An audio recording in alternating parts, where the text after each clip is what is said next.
Olá, o nosso Brasil em Discussão de hoje, temos aqui como convidado o deputado federal Jair Bolsonaro pelo PP do Rio de Janeiro. Aqui na nossa bancada, o nosso entrevistador, nosso companheiro aqui, está aqui conosco o jornalista Nirlando Beirão, que é comentarista aqui do Jornal da Record News, nosso companheiro o Marco Antônio Araújo, provocador do BR7, e tem também aqui a participação do Celso Fonseca, que é o nosso editor também, editor executivo do nosso site, que é o nosso r7.com. Militar de profissão, Jair Bolsonaro é capitão reservista do Exército. Aos 67 anos, hoje, Bolsonaro é deputado federal pelo PP do Rio de Janeiro. Mas ele já passou por várias siglas partidárias. Foi do PDC, PP, PPR, PPB, PTB e do DEM. Bolsonaro já está no 6º mandato, em que foi eleito com mais de 120 mil votos. O parlamentar ganhou projeção nacional ao defender questões consideradas polêmicas e até mesmo preconceituosas. A tortura do período militar, a censura e a pena de morte. Já fez declarações contra as cotas para negros nas universidades e chegou a dizer que nenhum de seus filhos corre o risco de ser homossexual, pois tiveram uma boa educação. Eu não sei por que tanta discriminação. As minhas melhores professoras sempre foram as prostitutas. A cruzada contra as manifestações homossexuais é seguida pelo filho, o vereador Carlos Bolsonaro, do PP do Rio de Janeiro. Parlamentar também tem outro filho na vida política, o deputado estadual Flávio Bolsonaro. As opiniões já fizeram Bolsonaro sofrer representações por quebra de decoro no mandato. O kit gay não foi sepultado ainda. Dilma Rousseff, pare de mentir. Se gosta de homossexual, assuma. Além das declarações polêmicas, tem projetos que envolvem aumento salarial de militares e permissão para a comercialização do uso de armas de fogo. Deputado Jair Bolsonaro, deputado, muito obrigado pela participação aqui conosco. Eu que agradeço, espero sair vivo daqui. Vamos, com certeza. Também porque o senhor teria que responder já de cara 150 perguntas que nós já acumulamos aqui logo no começo aqui do programa. Bom, nós gostaríamos de conversar com o senhor inicialmente. Nós, e acho que toda a sociedade brasileira, tomou conhecimento do lançamento do livro Memórias de uma Guerra Suja. O livro fala aqui de um ex-agente do DOP chamado Cláudio Guerra e é de autoria de dois jornalistas. Um deles é o Marcelo Neto e o outro é o Rogério Medeiros, que trazem outras informações a respeito do período militar. Deputado, a gente estava conversando um pouco antes, o senhor estava fazendo algumas considerações a respeito do livro. O senhor sabia dessas coisas todas que foram contadas no livro? São coisas novas no que diz respeito à repressão ocorrida durante o período militar, como, por exemplo, o fato dos corpos das pessoas desaparecidas terem sido jogadas num forno dentro de uma usina processadora de açúcar na região do interior do estado do Rio de Janeiro? O livro, né, o papel, aceita tudo. Esse cidadão aí me surpreende que em outros livros, como O Brasil Nunca Mais, o nome dele não apareceu em lugar nenhum, como torturador, como opressor, vamos assim dizer. E agora vem ele com essa pompa toda, eu não sei por que a mídia dá tanto espaço para ele, e não vou nem falar do passado dele. O próprio filho do Fleury disse que a mãe dele estava no barco naquele momento que ele sofreu um acidente. Ele não foi assassinado, como diz aqui o livro? Mas o próprio filho diz que a mãe estava do lado, a 1.000 metros dele, e não aconteceu isso daí. E quando ele fala em incinerar corpos, né, lembrando aí os fornos de micro-ondas da democracia hoje em dia, que é muito comum lá no Rio de Janeiro, ele aponta pessoas que morreram que não tem como você buscar vestígio que teria morrido ou não. Agora, a vida pregressa dele, depois do presidente Figueiredo, inclusive, deixa a desejar. Não apenas por ter executado a própria esposa e a cunhada, né, ter participado de tráfico de armas, assassinatos, roubos. E ele diz agora que encontrou Deus. Foi a segunda vez que ele encontrou Deus, Heródoto. Na primeira vez, ele roubou o dízimo da igreja. Então, é uma pessoa que não tem qualquer credibilidade, porque até não... O senhor quer dizer, então, que o que ele está contando aqui no livro não é verdade? Eu acredito que não. Não, até porque não. Por que só agora? Por que tantos anos depois? Encontrou Deus agora? Ou ele está querendo se arrumar, querer uma bolsa ditadura, algo parecido com uma bolsa ditadura para. Tem remorso, deputado? Existe remorso, sim, acredito em remorso, mas não acredito nesse cara que ele está falando. Que remorso? Diz ele que participou de séries de arbitrariedade durante o período militar. Após isso, executou a própria esposa, a cunhada, etc, etc, etc. Tem um bom perfil, então, né? É um bom perfil. Para ter presenciado isso. Bom perfil dele, tá? Bom perfil de bandido. Ele está querendo algum benesse de algum lugar. Quer dizer, ele levanta alguns fatos que independem da interpretação dele. Por exemplo, o episódio do Rio Centro. Fala da patetada que foi aquele episódio. Quer dizer, os militares resolveram plantar 3 bombas, e ele fala em 3 bombas. Já a notícia de uma primeira bomba que explodiu na casa de força, na época, sabe disso, é um fato notório. A outra bomba explodiu no colo de um sargento e de um capitão do Exército, infelizmente, quer dizer, não dá para dizer isso, e teria uma terceira bomba. Bom, eu vejo o senhor defendendo sempre o regime militar, e eu sempre me pergunto, o senhor defende a corporação como um todo, o Exército como um todo. O Exército, aparentemente, tinha um bando de acelerados que atuava à parte da instituição e que o senhor insiste em defender. Quer dizer, o senhor defende essas pessoas que planejaram um atentado brutal para matar adolescentes que estavam numa casa de show no 1º de maio para botar a culpa na esquerda? Olha só, você não pode começar a julgar 64 a partir de 31 de março de 64. Tem que pegar antes, como o Brasil vivia. A imprensa fala tanto, critica tanto a questão de ditadura, né? O editorial do Roberto Marinho, na capa do Globo, de 7 de outubro de 84, começa o seguinte: participamos da Revolução de março de 64, imbuídos, né, no espírito de preservação das instituições democráticas, num país que estava tomado pela corrupção, pela greve, pela desordem. Começa por aí. Você pode ver, em 63, o Brizola e Marighella pregavam abertamente fechamento do Congresso e uma nova Assembleia Nacional Constituinte, composta por quem, Heródoto? Camponeses, operários e sargentos. É sempre assim. Começa com o povo. E este pessoal era bancado e era financiado por países que nunca admitiram liberdade em seu solo, como, por exemplo, Cuba. Que foi uma coisa, guerrilha do Araguaia. Eu volto para o Centro, que eu tive muita conversa... O senhor está falando de um episódio de 64, ou falando de um episódio de 81, quando já não havia luta armada no Brasil e que a única luta instaurada era a luta entre setores do Exército. Estava voltando pessoas anistiadas que mataram muitos colegas nossos, muitos brasileiros, não só militares, o Gabeira matou alguém? Não, o Gabeira, que maravilha, gostei do Gabeira. Ele fala abertamente, o Gabeira, que o que eles queriam implantar em 64 não era democracia, era a ditadura do proletariado, onde nós teríamos rios de sangue no nosso país. Até o livro negro do terrorismo, né, onde Roberto Campos fez uma matéria em 98 na Folha de São Paulo, ele conclui no final: antes anos de chumbo, 1000 vezes anos de chumbo, do que rios de sangue. Deputado. A questão de 64, eu volto ao Rio Centro. Quer que eu fale Rio Centro? Eu falo Rio Centro. Então, o senhor está justificando o fato de que, para impedir, então, que a esquerda subisse olha só, no poder, era preciso usar a tortura? Olha só, a tortura... Eles treinaram em Cuba, o pessoal da esquerda. Antes de 64, o PCdoB já mandava a gente para a Academia Militar de Pequim, para treinar o quê lá? Para aprender o quê lá? Deputado, o governo militar torturou? Sim, torturou. Sim, e aí? Sim, e daí? O senhor defende isso? Concorda com essa tortura? A tortura é uma arma de guerra. Como eles não torturaram. Então vocês são muito parecidos, é isso, deputado? Olha, eles provocaram. Nós não fomos no Vale do Ribeiro em primeiro lugar. Nós não fomos no Paraguai em primeiro lugar. Quando você tem que entender uma coisa. Você vê, por exemplo, militares norte-americanos urinando em cima de gente, fazendo certos abusos. Uma autoridade ali, naquele momento, se quer repreender, fala que vai denunciar o soldado, ele pode até morrer. Então, guerra é guerra. Guerra é guerra, tá certo? E eles entraram na guerra. Eles perderam, graças a Deus, eles perderam em 64 e depois foram para a luta armada, financiado, repito, por países que nunca admitiram liberdade em seu solo. E, graças a Deus, nós conseguimos ganhar essa guerra. Deputado, o senhor acha que isso tudo vai ficar mais claro agora com a chamada Comissão da Verdade?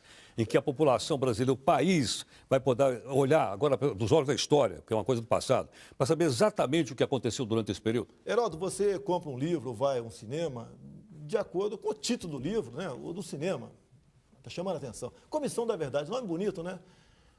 Primeiro, o PT quer a verdade. Por que não começa com a verdade do Celso Daniel? Sequestro, tortura e execução do prefeito Celso Daniel. A Comissão da Verdade, todos os 7, são indicados pela atual presidente Dilma Rousseff, parte ativa do movimento. Por que a Dilma Rousseff não começa falando da participação dela na VPR, no carro-bomba que matou o Mário Cosel Filho aqui em São Paulo? Ou então no roubo do cofre da Ademar? Só para concluir aqui, houve uma comoção nacional quando o embaixador Sérgio Vieira de Mello morreu vitimado por um carro-bomba em Bagdá. Agora, o Mário Cosel Filho, recruta da VPR da Dilma Rousseff, não tem que passar limpo. Vamos falar da Dilma. Eu vi recentemente, nós vimos todos uma foto dela num depoimento na Justiça Militar, sim, em que ela aparece com atitude, aparentemente, apesar de ter se torturado, de uma forma bastante serena, digna, altiva, e 2 oficiais do Exército se cobrindo o rosto. Eles estavam envergonhados de estarem ali naquela situação? A resposta é muito simples, né? Ela, realmente, a cara dela, sem problema, né? Altiva, né? Simpática, etc. Se fosse uma ditadura, não teria fotografia. Agora, houve a fotografia e a mão na cara era exatamente por um motivo. Porque aquela foto dos jornais, os familiares daqueles militares poderiam sofrer represálias da esquerda que estava em liberdade. Em Cuba teve algum julgamento? Coreia, Albânia... Então, o senhor acha que tem que apagar esse passado? Quer dizer, a gente não tem que ter essa revisão histórica. Para que serve a anistia? Tem que continuar impune. Quer ver uma coisa? Uma das passagens do Alexandre Garcia entrevistando o Brizola. Olha, vamos lá, me permita aqui. Então, Roberto Marinho, Alexandre Garcia. Não, vamos lá. A dado momento, Alexandre Garcia perguntou para o Brizola o dinheiro que ele recebeu de Fidel Castro para a guerrilha do Caparó. Resposta do Brizola: ô Alexandre Garcia, a anistia está aí para esquecimento, não vamos tocar nesse assunto, é passado. E botou um ponto final. Eu até tive um arranca-rabo, desculpa o linguajar, baixou um pouquinho o nível aqui, com o Brizola Neto na tribuna. Certa vez ele pegou a tribuna da Câmara, tem 2 anos, porque eu quero denunciar, não sei o quê. Os militares torturaram milhões de brasileiros. Eu peguei o microfone. Ô, Brizola Neto, você está confundindo. Não são milhões torturados. Milhões foi o que teu avô pegou de Fidel Castro para a guerrilha do Caparaó e comprou fazenda no Uruguai. Deputado, só para concluir. Ele quis sair no braço comigo. Deputado, só para concluir essa questão, então, da Comissão da Verdade. O senhor está duvidando da honestidade dessa comissão, haja vista que nós estamos falando de fatos históricos, de fazer um levantamento histórico do nosso país. Quem vai julgar? São 7 indicados. Veja bem, não é um julgamento isso. É uma reconstituição da história do país. Isso não é um tribunal. Bem, o que eles querem, Heródoto, é o seguinte, é um relatório circunstanciado que sirva, Heródoto, você que, pelo que me consta, é professor de história, não é isso? Não sei se pelo que me consta. Para colocar no currículo, nas escolas, a nova história brasileira, botando Zé Dirceu como herói, Genuíno, Frank Martins, etc. como heróis, e nós como bandidos. É isso que eles querem. Agora, quer ver, eu te respondo, pergunto uma coisa. Imagine um tribunal de júri com 7 traficantes para julgar o Beira-Mar. Desculpa, peraí. Primeiro, não estamos falando de tribunal de júri, e segundo, não dá para o senhor comparar uma questão política com uma questão de tráfico de drogas. Nós estamos falando da recuperação da memória do país. Mas a memória, por que não tem ninguém nosso lá, Heródoto? Porque eles têm medo da verdade. E outra coisa, a comissão, Heródoto, tem 4 tipos de crimes. Se essa comissão for mais equilibrada, o senhor concorda? Concordo e colaboro com gente nossa para participar dela. O Coronel Lício participa... O que é gente nossa? Nós não somos todos brasileiros? Militares que participaram. Então, por exemplo, o Coronel Brilhante... Ele tem um livro. Pois é, o senhor acha que... Tenho certeza que ele participa. Equilibrar, assim. Agora, só quero participar. O Heródoto quer apurar 4 tipos de crime, né? mortes, tortura, desaparecimento forçado, ocultação de cadáveres. Não querem apurar. Carro-bomba, bomba no aeroporto de Guararapes, execução do Roberto Mendes Júnior. Eles não querem apurar nada disso. O senhor está prejulgando uma coisa que não aconteceu ainda. Olha, olha só, o exemplo foi há 4 semanas na comissão preliminar, vamos assim dizer, da Luísa Erundina em São Paulo, onde eu entrei. Era comissão reservada. Meu Deus do céu, que verdade é essa? Agora, você vai ouvir agora o que aconteceu lá dentro. Vão me acusar de estar aí vazando informações. Mas você quer verdade ou não quer? Sim, quer. Eu acho que a população então, dos 3 depoentes, 2 eram ex-militares. Um falou o seguinte, entre 3 coisas importantes lá. Olha, eu tinha medo da guerrilha do Araguaia. Quem não tem medo? Né? Porque ele falou, porque o exército não estava preparado. Concordo, não estava. Quando a gente vai perguntar, e o outro lado estava bem preparado, a Erundina não deixa responder. Estava muito bem preparado, que foi preparado basicamente em Cuba. O Fidel Castro merece, ainda em vida, uma estátua a tamanho do Cristo Redentor em nome da democracia em nosso país. Que ele queria uma democracia em nosso país. A guerrilha foi esmagada. Mas peraí, você quer... Você quer que faça o quê? Você quando captura, quando você mata alguém a 30, 40 quilômetros, selva dentro, não tem como você carregar. E tem que esmagar mesmo. Ué, a Colômbia teve... A Colômbia tem ética, deputado. A Colômbia, que ética na guerra, não tem ética em guerra. Você fala em ética em guerrilheiro, em comunista, que matou milhões fora do Brasil. Existe uma comissão internacional hoje em Haia que está julgando crimes de guerra em todos os lugares. Por hora só pegaram os africanos, os veteranos africanos. Tem algum momento que a gente vai ter que chegar...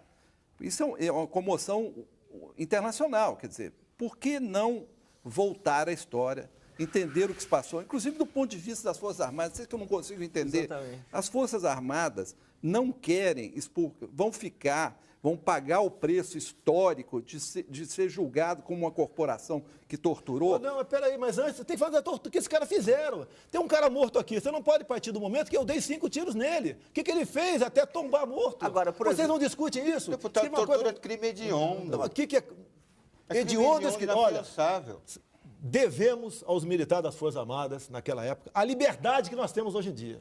Que se esse pessoal tivesse chegado ao governo, quantas vezes já tentaram calar a imprensa, esse pessoal que está aí? Deputado, não cansa ficar defendendo isso? Não cansa. Não. São 40 anos defendendo assassinato, tortura, arbítrio, ditadura. Deputado, nós estamos aqui hoje, nós estamos discutindo, temos pontos de vista divergentes. Naquela época não existia essa possibilidade. Ninguém discutia nada. Quer dizer, se a gente estiver discutindo com esse teor de liberdade que estamos discutindo agora, nós sairíamos daqui direto para a cadeia para ser torturados, talvez. Espera aí. Então, o que esses caras queriam impor no Brasil? Queriam impor uma ditadura no nosso país. E vocês nós vivíamos na época da Guerra Fria. Vocês colocaram outro, deputado. Olha só, no Brasil aqui todo mundo tinha liberdade, quem quisesse sair do Brasil saía. Tá ok? Tinha como pleno muita emprego. gente teve que sair do país obrigada. Né? Lógico, o cara quantos cientistas, quantos intelectuais que o Brasil deixou de conviver? Não, da grande maioria que saiu daqui foram poucos. Saíram daqui, foram porque cometeram crime de sangue. Eles treinavam o que em Cuba, na Albânia, na Coreia? Foram fazer o curso do que lá fora? Você vê uma coisa, a Dilma Rousseff fala muito do Beto, o amigo dela. Beto, não está aqui, etc. A história é longa, tá ok? Por exemplo, temos foto, a imprensa publicou, de Beto em 62, em Cuba, curtindo férias. Agora, deputado, quem curtia férias em Cuba em 62, se não fosse simpático ao regime? Explica mais uma coisa que tá aqui no livro, né? Uma guerra suja, e eu acho que o nosso telespectador deve saber.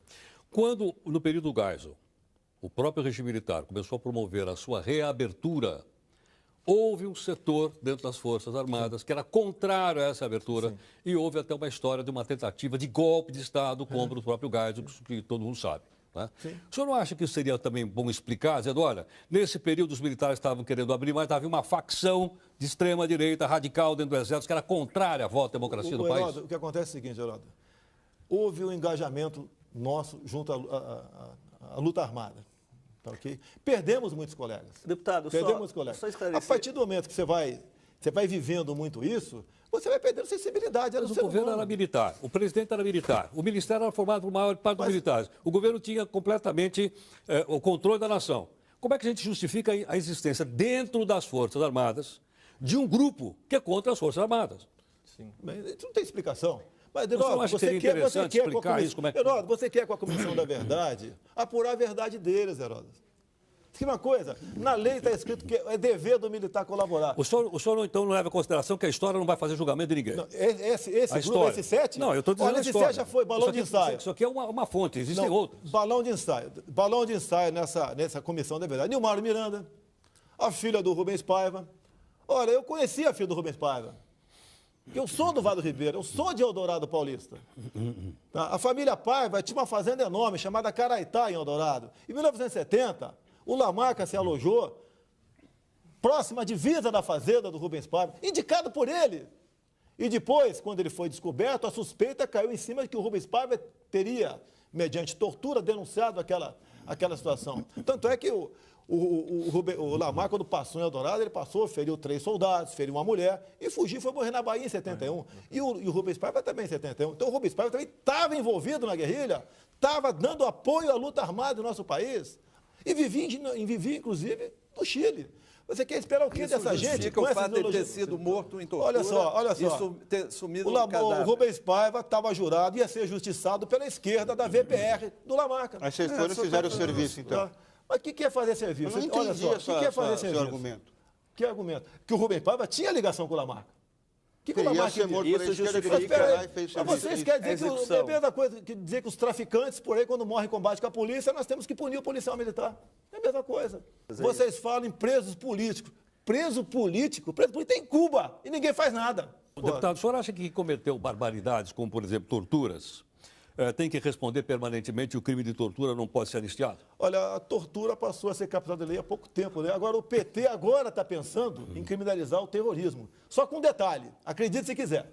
O grupo 16 juristas que estão fazendo trabalho no Senado, então, se nós aqui fomos agora no aeroporto aqui, tocar fogo num avião, ou invadir uma fazenda de de experimentos aí, de transgênicos, nós aqui, nós começamos com 8 anos de cadeia. Agora, se for o MST, deputado, havia campesina, não. Eu pergunto uma coisa, você está respondendo outra. Heródoto, eu estou falando, Heródoto. Estou falando da... As pessoas que querem a verdade são as pessoas que... Não, então eu vou voltar à pergunta. Sim. O senhor acha que pessoa que cometeu crime de tortura tem direito a ser anistiado ou não tem anistia para quem cometeu... A partir de agora, não. Capital tem lei. Se não me engano, 98. É a sua opinião. Mas isso, do ponto de vista internacional, legislação Não, mas internacional, espera aí. isso é crime hediondo, Mas se não é assim, no Brasil, se no assim- mundo Se inteiro. assim o americano colaborou com o regime militar aqui, Exatamente, colaborou sim. com Eu a queria saber Argentina, e eles querem nos julgar agora. O know-how da tortura brasileira é brasileiro Não. ou é americano? Não, cubana. Cubana. É chinesa. Mas não vieram americanos Veio- aqui. veio- olha só. O senhor Olha só, não é palavrão que eu falar aqui não, pelo amor de Deus. Tá? Entre as técnicas cubanas, tem a merdaca, ou seja, afundar preso em merda. Tá ok? Isso sempre se praticou em Cuba. Sempre. Em 82 foram os 200 últimos fuzilamentos em massa em Cuba. E esse pessoal que é a verdade é o pessoal que admira Fidel Castro. O Lula há pouco tempo falou que Fidel Castro é um exemplo, modelo superior de conduta ética. Ele falou que na Venezuela pode faltar tudo, menos O democracia. senhor só defende, o senhor sempre usa o erro do outro, defende o Olha, outro para criticar o seu. guerra é guerra. Se nós fôssemos complacentes, como a Colômbia foi com seus guerrilheiros, teríamos hoje no coração do Brasil uma FARC, como a Colômbia tem lá. Então é guerra. Você não tem como. Eu fico chateado muitas vezes quando eu vejo aí armas, por exemplo, o policial militar achando que o policial militar não pode ir desarmado para casa, que a arma dele tem que ser não letal, etc. E o vagabundo está com fuzil. Como que o senhor participou dessa guerra? O senhor já era militar? Não, o eu senhor entrei era no Exército em 1973, Tá. Escola Preparatória de Cadeias em Campinas. A minha colaboração, no caso Lamarca, é que eu morava em Eldorado Paulista, ouvi os tiros dele, e quando o Exército acampou às margens direitas do Rio Ribeira de Guape, eu me aproximei do acampamento e conversava, dava dica, era palmiteiro. Eu raramente usava um alpargatas aqui, um bamba moral, um ródia, e colaborei nesse sentido com o pessoal. Inclusive, lá, devo a eles, né, um ICAM, um panfleto sobre instrução de concurso. Foi aí que o senhor se encantou pelo daí Exército? eu me apaixonei pelo Exército Brasileiro. Deputado, o senhor acha que dá uma boa contribuição à democracia brasileira, defendendo, obviamente, algumas posições polêmicas, porém respeitáveis? Todos nós aqui respeitamos as suas opiniões, obviamente, ainda que a gente não concorda, mas estamos respeitando. O senhor faz parte de um partido político chamado PP, né, que tem, entre outros militantes, o senhor Paulo Maluf, que também tem uma ligação forte com a ditadura, e tem também pesa contra ele uma série de suspeitas a respeito de malversação de dinheiro público. Né? E, vez por outra, a gente ouve dizer que ele não pode sair do Brasil porque ele está na lista da Interpol. Como é que o senhor se sente, né, politicamente, dentro de um partido? É de direita o PP também ou não? Eu sei que eu sou de direita. O senhor é de direita. Como é que o senhor se sente, então, dentro do PP, fazendo política no Congresso Nacional? Olha, eu não voto com o meu partido, nem com esse, nem com os outros a qual eu pertenci no passado. Digo de passagem, a grande maioria eu deixei o partido porque ele foi extinto, foi se fundindo com outros partidos. Agora, e se eu tivesse no PT do Zé Disseu, do José Genuíno? Estaria muito mais desconfortável ainda. Agora, você tem que ter um partido. Eu sou respeitado dentro do meu partido.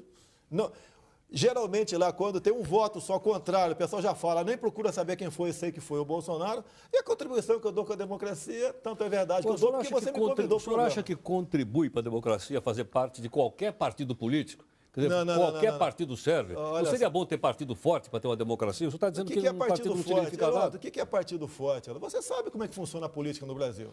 São os partidos ou grupo de pessoas, né, que em troca de alguma coisa, tá, dão seu apoio ao governo. Mas aí, eu não participo disso. O senhor estimulou seus filhos a serem políticos? Não, estimulei a não ser militar, porque, lamentavelmente, nós somos uma classe aí, tá, de terceira categoria para o governo anterior e de quarta para esse governo que está aí. Agora, eu lancei um filho meu candidato, foi muito bem votado, não gastou nada, porque quem gastou foi ele. Depois lancei outro que é vereador na capital. O meu terceiro é policial federal. Tá, okay? E tenho mais dois ainda. O senhor diz que é de direita, o que é elogiável, que raramente acontece isso. Quem mais é de direita no Brasil? O senhor citou o Globo. As organizações Globo são de direita ou não? Não, eu não vou julgar a imprensa aqui. Mas quem mais? O senhor está Não estou sozinho, todo Sim. mundo, deputado. Não, eu estou sozinho. Ó, eu tenho 120 mil votos. E não vem só de militar esses votos, não.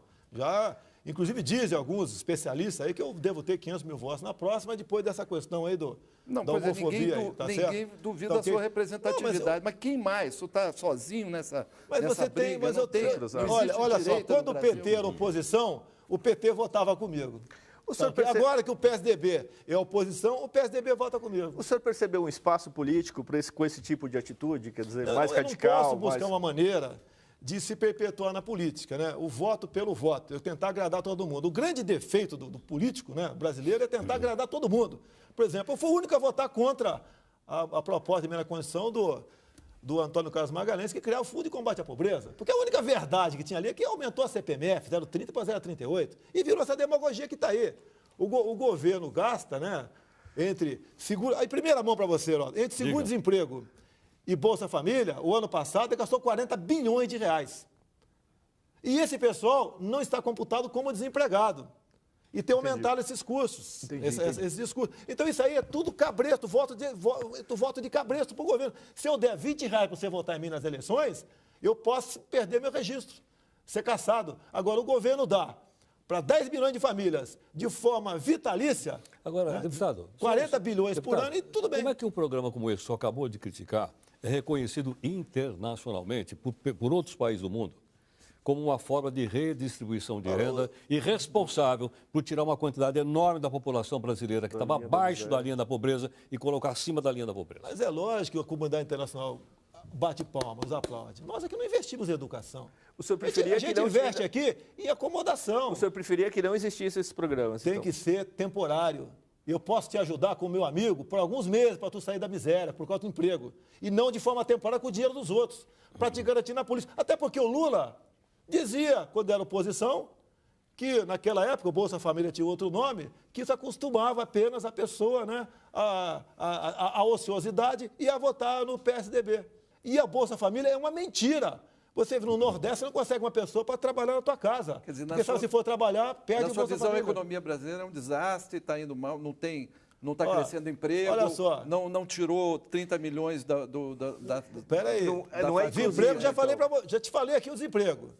Tá? O pessoal que recebe Bolsa Família e recebe seguro-desemprego está como empregado. Está como empregado. A menor taxa de O senhor preferia que mas é lógico. O senhor preferia que essas pessoas ficassem... Quem recebe Bolsa Família... Não é Você concorda que quem recebe Bolsa Família esteja no governo cadastrado como empregado? Ou como recebe seguro-desemprego? E aí, seguro-desemprego hoje em dia é um mar de corrupção no nosso país. É comum, comuníssimo, patrão fazer acordo com o empregado. Vamos acabar com o seguro-desemprego, isso eu proponho? Olha só, é comuníssimo o seguro-desemprego, o patrão fazer um acordo. Ele ganha o seguro-desemprego, trabalha na informalidade, isso é comum. Agora, essa bolha, hoje em dia, em média, cada servidor público deve 4 remunerações a título de empréstimos. O governo, com essa medida que está tomando agora, tá, essa bolha vai crescer, porque ele não segura lá os empréstimos bancários. Porque ele quer dinheiro no mercado para poder rodar a economia. Eu estou constrangido de concordar com o senhor, é verdade. Tá, tudo bem, obrigado. Eu não sou economista, hein? Eu sou apenas um capitão de artilharia, mas sempre atiro para frente, tá ok? Eu tiro para frente. Então, na verdade, essa bolha vai estourar um dia. Eu até recomendo quem tem dinheiro, compre alguma coisa, compre imóvel, não deixa guardado na poupança. Nossa, vai ter problema, deputado, vai perder isso aí. Bom, vamos fazer então o intervalo? A gente faz aqui um intervalo nesse nosso programa de hoje. Hoje o nosso entrevistado aqui é o deputado Jair Bolsonaro. E nós voltamos em instantes. Até já.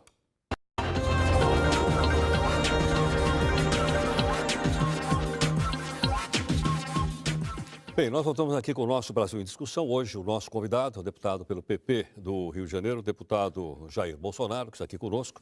Participa do programa o jornalista Nirlando Beirão, o meu companheiro no Jornal da Record News, e também o nosso provocador, o Marco Antônio Araújo e o Celso Fonseca, ambos do R7.com. Deputado, deixa eu mostrar aqui na nossa tela uma pergunta do Kennedy Moraes para o senhor. Olha aqui, ó. Vamos ver se está aqui, de cima. Ele diz o seguinte, que uma declaração do senhor, o senhor disse que o filho começa a ficar assim meio gayzinho, ele muda o comportamento dele. Ele pergunta se realmente o senhor acredita que o que faz um homem, um indivíduo de caráter e respeito, bem como ser heterossexual ou homossexual, é o fato de sofrer uma educação repressiva, ser espancado ou censurado pelos pais. E o senhor apanhava muito em casa e apanhou também no Exército? Pergunta aqui o pequeno. No Exército eu nunca tive esse problema, né? Nem bati, nem apanhei, sem problema nenhum. Olha, assim como você muda o comportamento de um garoto agressivo, você pode mudar o comportamento de um garoto que quer ter certos comportamentos que não estão de acordo com a minha linhagem. Acabou. Você vê, se um garoto começa a andar com quem fuma, com quem cheira maconha, com quem cheira, vai acabar fumando, cheirando. Se começa a andar com só aluno que não quer estudar, vai virar vagabundo. E se começar a andar com homossexuais, com toda certeza, tem tudo para virar homossexual também. Agora, isso se resolve na pancada, é isso? Desculpa. O que é pancada? Tem a lei das palmadas em Brasília agora. Eu segurei a lei das palmadas. Eu entrei com o recurso, eu segurei. Aliás, a pergunta do João aqui é sobre Eu segurei a lei das palmadas em Brasília. Que moral tem qualquer governo, quem dirá esse que está aí, dizer como eu devo educar meu filho em casa? Ninguém é a favor de espancamento. E sabe quem patrocinou essa proposta inicialmente, ano passado aqui? A Rainha Silvia da Suécia. Então eu perguntei para a Rainha Silvia, eu não posso dar um tapa na bunda do meu filho de 17 anos de idade porque está cheirando maconha. Agora, na Suécia... Mas 17 já é um rapagão. Na Suécia, a idade penal começa com 500, começa com 15, lá ele vai para a cadeia. Aqui, se eu der um tapa na bunda do meu filho, eu acabo sendo condenado ao afastamento do lar. Agora, para o primeiro mundo, quanto mais tivermos aqui imbecilizados aqui, sem cultura, melhor para eles. Somos um país rico. O senhor é favorável, então, que a putabilidade, a criminalidade, então, do jovem comece abaixo dos 18? Já que o senhor citou aí o exemplo da Suécia? A proposta mais antiga, deputado com mandato lá, sou eu, 16 anos de idade. 16 anos, sim, sim. Você pode ver, falam que o garoto de 16 anos de idade não tem ainda aquela maturidade suficiente. Você já viu alguém de 16, 17 anos de idade, na sua comunidade, na sua favela, cometer um estupro, um roubo, um assassinato, um furto? Não, porque lá tem pena de morte para ele. Ele sabe que o bicho vai pegar. Agora, nós, otários que moramos em asfalto, defendemos esses vagabundos que vêm dessas comunidades, é uma minoria, certo? Mas vão para lá cometer crime em cima da gente. Mas você permitir, redução da maioridade penal, que um 16, 17 anos, como o Champinha, não está em liberdade ainda porque tem uma pressão muito forte da mídia contra ele. Mas se fosse outros que cometer até crime maior do que ele, que não tem repercussão, já estão na rua. Aí em Brasília agora pegaram um garoto, estava no Camburão algemado, uma semana passada, ele falando, ó, na próxima ele não escapa, ele não conseguiu matar o cara. Na próxima ele não escapa, tem 17 anos. Eles zombam da nossa cara, zombam. E nós temos que acreditar em política de direitos humanos, de recuperar esses marginais. Mas o seu discurso é do ódio, deputado. Não, da realidade. Da vingança. Se você fizer uma pesquisa aqui, no mínimo 85% favorável à redução Concordo da com o maioridade ódio, penal. é isso? Tá certo? Mas é o seguinte, você fica com ódio a partir do momento que aquele cometeu um mal para você ou para a tua família, uma filha nossa, uma mãe, uma irmã nossa, não é punido. Todas essas questões que o senhor está lembrando, especialmente em relação à segurança, não são coisas que a gente tem que resolver, então, desenvolvendo melhor o nosso Código Penal, nosso Código de Processo Penal, nossa justiça, nosso poder judiciário. Concorda, se você... Porque aparentemente parece que a gente tem que resolver as coisas pela vingança, pela vendetta. Quer dizer, o sujeito, então, se fosse meu filho, eu matava o cara. O senhor realmente não acredita que possa ter afeto, carinho e amor entre duas pessoas do mesmo sexo? Olha, minha briga nunca foi contra o homossexual. Foi no material a ser distribuído nas escolas. Que material? É o material conhecido como kit gay. Heroto, sem querer, no final de 2010, no dia 23 de novembro de 2010, eu descobri isso dentro da Câmara. Então o senhor respeita... Peguei as fitas. Eu peguei as fitas. Esse material, todo ele agora foi para a Secretaria Nacional de Direitos Humanos. Aqui diz claramente, os livros devem visar a desconstrução da heteronormatividade. Foi criado agora em dezembro, numa grande conferência patrocinada pelo governo federal em Brasília, onde mais de 800 homossexuais ficaram por uma semana decidindo isso lá, entre outras coisas. Bolsa de estudo para jovem LGBT, estágio remunerado para eles, primeiro emprego para eles, a criação de república gay, cota para professor homossexual para o ensino fundamental. E você sabe quem fez a pesquisa nas escolas para chegar a essa conclusão? Grupos LGBT, conforme publicado em Diário Oficial da União, de meados de 2010. Você sabe qual foi a conclusão mais importante das pesquisas que eles fizeram em 11 capitais, inclusive aqui em São Paulo? Descobriram que existe nas escolas do ensino fundamental que eles mentem quando diz que é segundo grau, porque tem as fitas todas, com imagens deles falando. A questão mais importante que levantaram é que existe mais meninos gays que meninas lésbicas. E eu quero saber, tá? Se o neto de quem está assistindo a televisão, a filha de 10 anos, 8 anos, está assistindo televisão, como é que chegaram a essa conclusão? Fizeram uma pergunta discreta para o menino, coçaram a cabeça dele, deram um beijinho no cangote dele, ver se ele se arrepiava. Quero saber. E o governo não responde. Deputado, por mais polêmico e de fato mal redigido, eu conheço um pouco o tal do Eu kit, conheço né? também. A essência de estar nos parâmetros curriculares, na Lei de Diretrizes e Bases de Educação, é pregar tolerância, é pregar que todas as pessoas aceitem a diferença. Essa é a alma, a essência, O senhor convive o espírito com homossexuais? desse projeto. O senhor é contra Pode ser que tenha a algum do lado aqui, eu tolerância. não sei. Tá ok? Não sei. Tá ok? Mas o senhor não quero consegue saber perceber a distância? Desculpa aqui, eu não quero saber se alguém é homossexual que está aqui. Não me interessa O isso. senhor não percebe a distância? Eu acho que se tiver dois bigodudos aqui dentro, vai dar um beijo no motel, na casa dele, aqui na minha frente, não. cumprimenta, sem lava a mão problema depois? nenhum. Senhor deputado, você não tem uma certa obsessão, uma certa Não tem obsessão fixação por nenhuma. esse tema? Eles querem dizer que o comportamento deles tem que ser modelo de conduta para todos nós. Não é. Qual pai tem orgulho de ter um filho gay? Não tem. Deputado Bolsonaro, deputado, vou falar um pouquinho agora a respeito. Vamos falar da sociedade brasileira como um todo, porque às vezes nós estamos falando no geral, aí o senhor particulariza, né, para determinados casos. Parece que aqueles casos justificam uma conduta geral. Estamos discutindo aí se algumas drogas podem ou não ser não criminalizadas. E temos pessoas, vamos dizer assim, bastante conhecidas, ligadas nesse momento, não só no Brasil, como internacional, mas no Brasil aqui, o próprio ex-presidente Fernando Henrique Cardoso. Como é que o senhor acha que um assunto como esse deveria ser discutido na sociedade brasileira e no Congresso Nacional, para saber como é que a sociedade deve comportar em relação a drogas como, por exemplo, a maconha? Você faz um plebiscito, me entender, não passa. A droga não faz mal apenas para aquela pessoa. A partir do momento que a pessoa está viciada, ela vai buscar meios de manter o seu vício. E a grande maioria, os meios vai ser onde? Roubos, furtos, e toda a sociedade vai perder com isso aí. O senhor acredita que existam drogas e drogas? Drogas recreativas, drogas mais potentes? Não, eu não tenho mais ou menos homossexual para mim, não, né? Sem querer voltar ao assunto aqui. É uma obsessão, Tá certo? deputado, é uma obsessão. Não vai ter mais ou menos gay, mais ou menos grávida, você não vai ter. A porta de entrada para todas as drogas é maconha.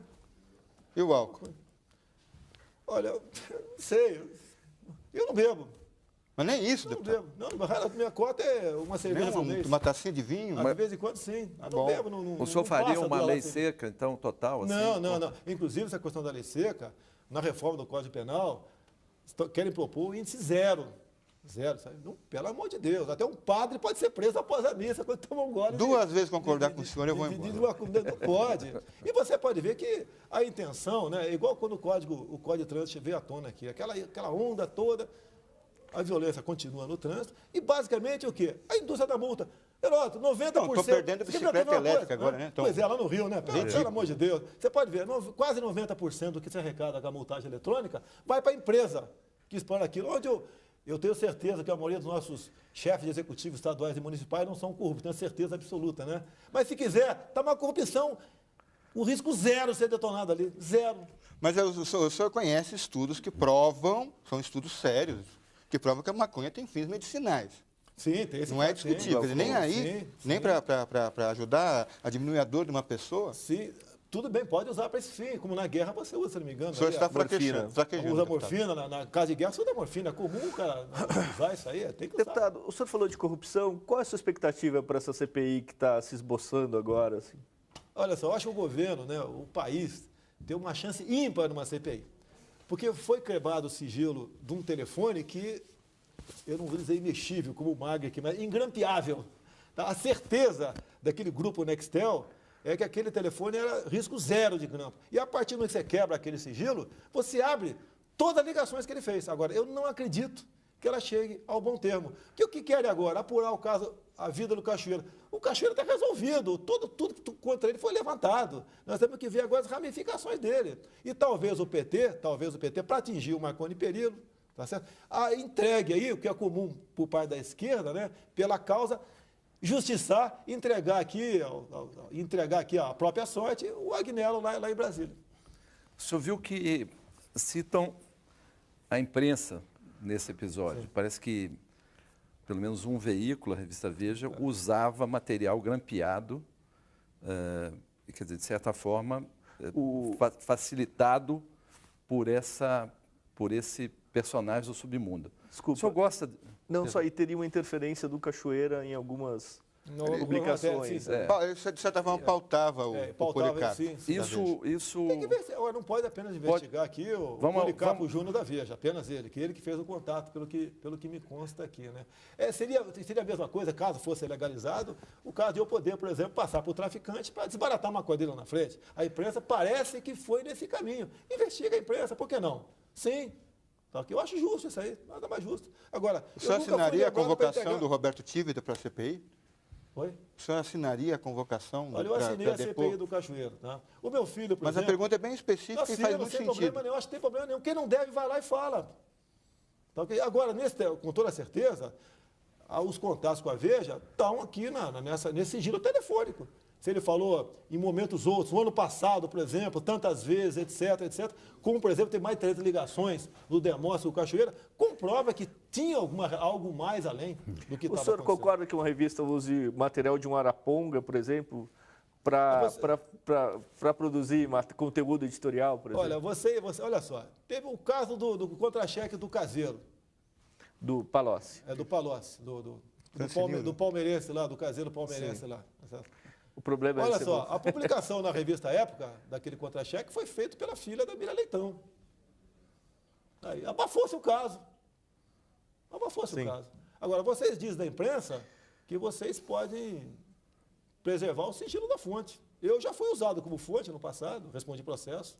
Tá ok?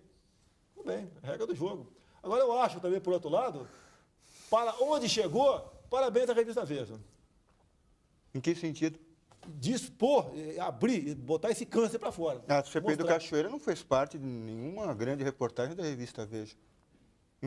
No auge da CPI do Cachoeira agora, a capa era sobre o mensalão. Olha que coisa mais extemporânea.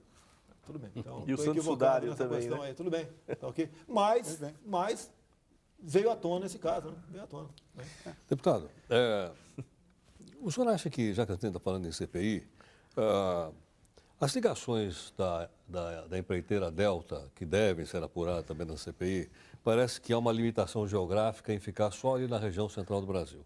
Só que essa empreiteira tem obras espalhadas por todo o Brasil, inclusive no seu estado, Rio de Janeiro, aqui em São Paulo, etc. Na sua opinião, deveria ser aberta para todo mundo? Ou seja, deveríamos chamar, por exemplo, o governador do Rio de Janeiro, Sérgio Cabral, para explicar aquelas fotos dele lá com o dono da Delta? A Assembleia Legislativa do Rio de Janeiro começou a colher assinatura para uma CPI lá do Cachoeira nossa lá. Ontem tinham 14 assinaturas, hoje passou para 13. O seu filho assinou ou não? Assinou a CPI, foi pressionado já para retirar o pressionado por quem? Já foi, calma lá, eu tenho que preservar meu sigilo. Calma lá. Foi pressionado, você está louco para me pegar aqui, né? Foi pressionado já. Ele, inclusive, ele falou que não ia retirar, ele falou o seguinte, ó, fala para o meu pai mandar eu retirar, vê se alguém ligou para mim. Não ligou, ele não deu favores para ninguém, nem o meu partido. Respeito todos da Câmara dos Deputados, tá certo? Não estou lá para buscar lá furo lá dentro, que tem bastante, tá ok? Mas eu faço a minha parte. Veja bem, o senhor fala em respeito, mas nós mostramos na abertura do programa uma maneira desrespeitosa do senhor em relação à presidente Dilma Rousseff, que o senhor gosta, não gosta? É a presidente de fato da República. O senhor já pediu desculpas para ela? Não vou pedir. Desculpa ela tem que pedir para a sociedade, por estar enganando a sociedade, é questão do kit gay. Já teve outros passos dentro da Secretaria Nacional de Direitos Humanos. E ela tem uma causa de amor com a causa gay. Quem falou que diz que não tem? Tem. Por que o senhor escapou da cassação até agora? Eu já escapei de, vou chutar aqui, 30% de cassação. Tá, okay? É tudo por ocupar a tribuna. O pessoal fala tanto em liberdade de expressão, né? Quando eu ocupo a tribuna, geralmente, né, às vezes um pouco mais inflamado, vem processo de cassação em cima de mim. Eu não vou deixar de falar. Pô, inclusive, certa vez, né, estava tão pesado, quando eu bati no Fernando Henrique Cardoso, tinha que fuzilar 30 mil corruptos, a começar com o FHC, quando ele privatizou a Vale do Rio Doce, queria que eu pedisse desculpa para me livrar do processo de cassação. Deputado, o senhor não acha que é uma diferença entre falar sobre questões políticas de um governante e falar a respeito da sua personalidade? Não, ou seja, pode dizer que o personagem, que ele não é competente, mas você vai e ataca a figura da pessoa? Não é figura, quer dizer, ao invés da gente fazer política, a gente faz uma retaliação, como o senhor fez, nós mostramos aí no começo da matéria. No meu entender, não foi. O momento exige isso. A agressão à família brasileira é incomensurável, E alguém tem que chamar a atenção. Que se eu não tivesse esse comportamento, eu não estaria no teu programa. Eu não faço isso para estar aqui. Tá, mas eu sou chamada porque Desculpa, vocês querem tirar um leite de mim, deputado, ou, pô, A presidente Dilma tem uma filha. Se o desculpa. senhor fosse filho da presidente Dilma, o que o senhor faria com um deputado que tratasse ela daquela forma? ela é presidente. Peraí, pelo amor de Deus, olha só, o crime que ela está cometendo ainda na questão do material homoafetivo nas escolas merecia chamar atenção. Eu passei 6 meses apanhando na Câmara nessa questão do kit gay. Depois a bancada evangélica entrou na briga. Se não fosse a bancada evangélica, não teríamos ganho essa guerra. Não teríamos ganho. O senhor se sente legitimado a falar pela família brasileira? Olha, o senhor se julga um porta-voz da tem cara família que me brasileira? detesta, tem cara que quer me fuzilar, tá certo? Agora, eu sou eu, você sabe que eu sou. Eu não mudo. Se for o governo, o presidente da República for um outro, de outro partido, em 2015, eu não vou ser diferente do que está aqui. Eu quero ser amigo do presidente, não consegui ser até hoje. Eu quero ter um prefeito amigo, um deputado, não consigo ter, lá no Rio de Janeiro, não consigo ter ainda. Agora, eu falo no coração. Se eu não tivesse oportunidade, não tiver imunidade para falar, eu vou ter para quê? Para buscar ali meandros no orçamento. Agora, o senhor acha que falando do jeito que o senhor fala, e muitas vezes atacando as pessoas, aí está a sua imunidade, né, e o seu direito de expressão, o senhor acha que o senhor contribui para a democracia com isso? Acredito que sim. O que acontece é o seguinte, é natural do político do Brasil atualmente, é contemporizar, é deixar para lá. Não, o senhor é a direita que saiu do armário. Isso eu reconheço e é um elogio. É um elogio. O senhor fala o que muita gente pensa. Olha só, eu lembro do meu tempo de quartel, nativa, né? Eu via certos absurdos, eu ficava doido, dava pirueta lá fora do quartel, etc. Agora que eu estou em Brasília, eu não vou deixar de botar isso para fora, de buscar uma solução. Quer ver uma coisa? Olha uma coisa que me revolta. Então, aqui uma certa defesa da Dilma Rousseff. Por ocasião das eleições de 2010, ela mandou uma carta aos comandantes militares, dizendo que ia manter a política de reposição salarial dos militares. A exemplo do Lula. A imprensa noticiou isso aí. Eu tenho a original da cópia dessa carta. Qual reajuste para os militares do ano passado? 0. Qual reajuste desse ano? 0. E agora, semana passada, o Celso Amorim esteve lá no Senado, e o senador do Paraná, fugiu o nome dele aqui. Requião? Foi Requião?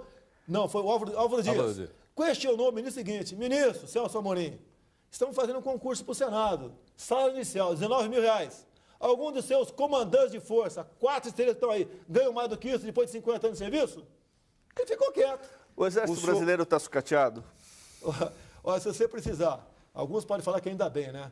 Se precisar, por exemplo, a Brigada Paraquedista, que é a nossa tropa móvel, sair de lá para ir para Porto Alegre, para São Paulo, para Brasília, não é nem a Brigada Paraquedista. A aeronáutica não tem aviões para isso. Para deslocar 2 mil homens, não tem avião para isso. Se você precisar subir, por exemplo, a Serra das Araras, do Rio de Janeiro, com a 9ª Brigada de Infantaria lá da Vila Militar, metade das viaturas ficam lá na Serra das Araras. Por quê? Mais da metade das nossas viaturas tem mais de 25 anos de uso. Algumas são até da Segunda Guerra Mundial. A nossa marinha também, pobre marinha do Brasil. O senhor foi a favor da decisão do presidente Lula de mandar aquela tropa brasileira para o Haiti ou não? No primeiro momento, não fui favorável. Por quê? Virou por quê? É o interesse político dele, pessoal dele. O senhor não acha que é uma causa nobre? Olha só, virou aqui uma eternidade.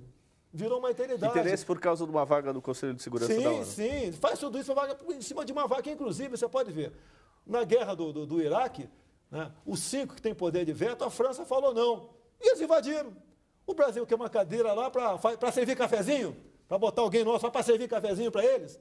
Com essas forças armadas que nós temos aqui, não vale a pena o patriotismo, o heroísmo e a dedicação dos militares.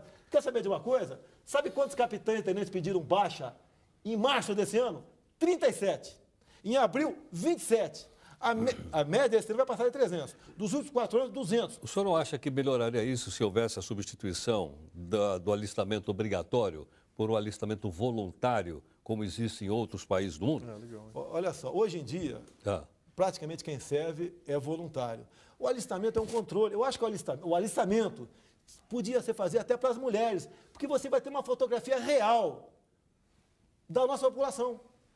Quando eu tenho uma proposta lá em Brasília que visa a paternidade, né, responsável, que alguns chamam de controle da natalidade. Nós crescemos, Heródoto, 3 milhões de habitantes por ano. E eu falo com isso por quê? Você tem esse dado em cima do alistamento militar. Tá?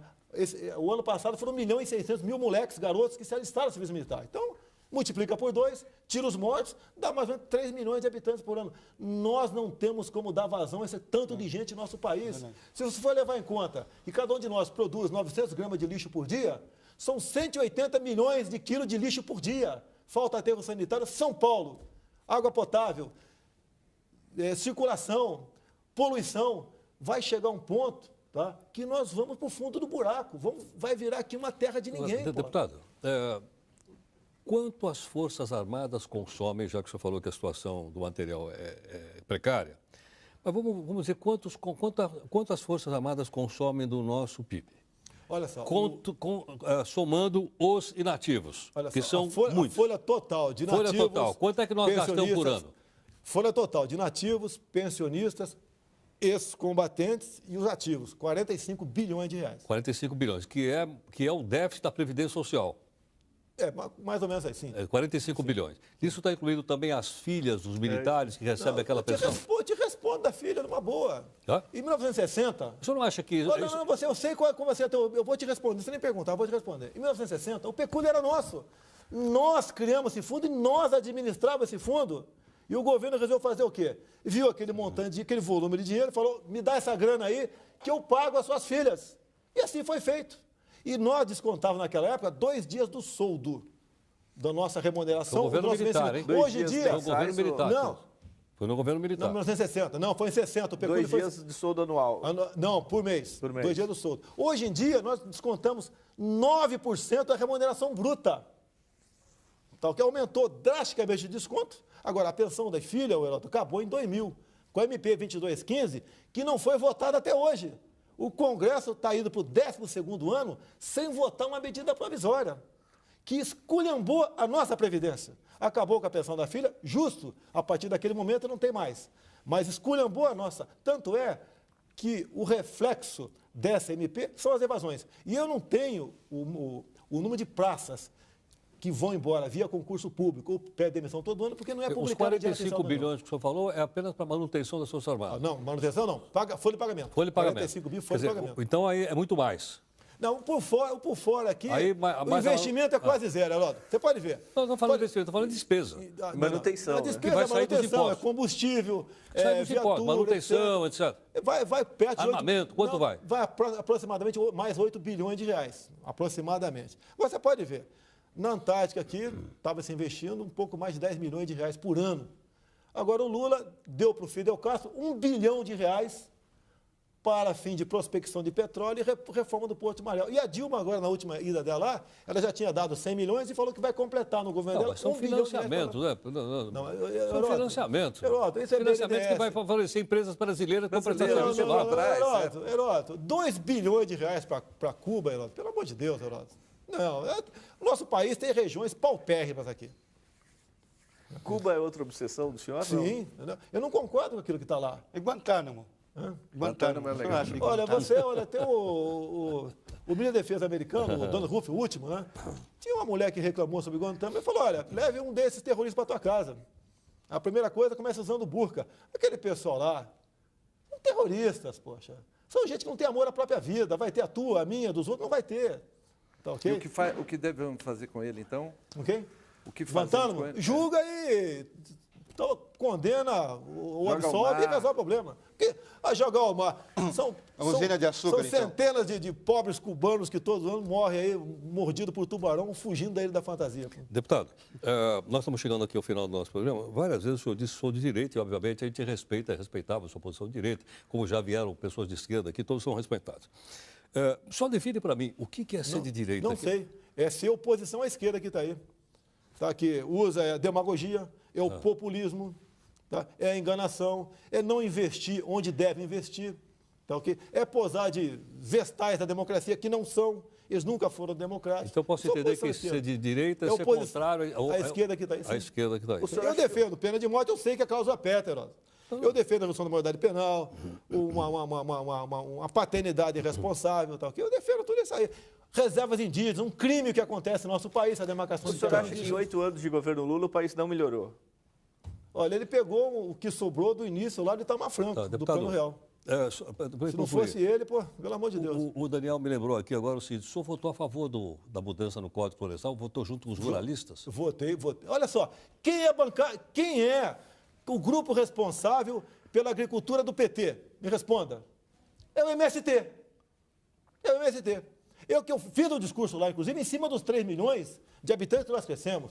O mundo, ano passado, está em 7 bilhões de habitantes. Em 2025, seremos 8 bilhões. A China está se transformando num país consumista. Vai faltar comida para nós aqui, Heródoto. Então, o que é a bancada ruralista? É a bancada que bota aqui o churrasquinho na nossa mesa final de semana, é o arroz de todo dia. É o cara que produz. E aqueles que invadiram e derrubaram, o senhor acha que devem ser indultados? Como sim, propõe o código? Sim. Indulta, pessoal? Sim. Não tem, são multas impagáveis. Sim. São impagáveis, tá certo? Se apropriaram de terras públicas. Oi? Se apropriaram de terras públicas. Ô, Heródoto, não... terra pública não cabe nem uso campeão, Heródoto, tá ok? Não, então você tira os caras de lá. Quando o MST se apropria, não diz que é a revolução. Quando o pessoal vai lá... Ocupa para quê? A última foi em Sarandi, do MST. Invadiu lá um local de vacina de animais e acabou com tudo aquilo e tudo bem. Tá certo. Bom, deputado, o nosso tempo está esgotado. Eu queria agradecer a participação do senhor. Quando o senhor disse por que foi chamado aqui, porque nós pretendemos chamar aqui pessoas que pensem de maneira diferente. Opa, muito bom. Respeitamos todas as pessoas que estão aqui. Então serviu para alguma coisa aqui? Não, sem dúvida. Né? O senhor foi chamado porque o senhor pensa de maneira diferente, nós respeitamos e temos o direito aqui de debater democraticamente, não só com o senhor, como outros que virão aqui. E meus parabéns, você cresceu no meu conceito. É uma iniciativa aqui da Record News. Quero agradecer, então, ao jornalista Nilando Beirão, o jornalista Marco Antônio Araújo e também o jornalista Celso Fonseca. Muito obrigado a todos. E nós convidamos você para um outro debate tão acalorado como esse, mas aberto, democrático, franco, livre e com garantia de liberdade de expressão aqui da nossa Record News. Até mais. Obrigado.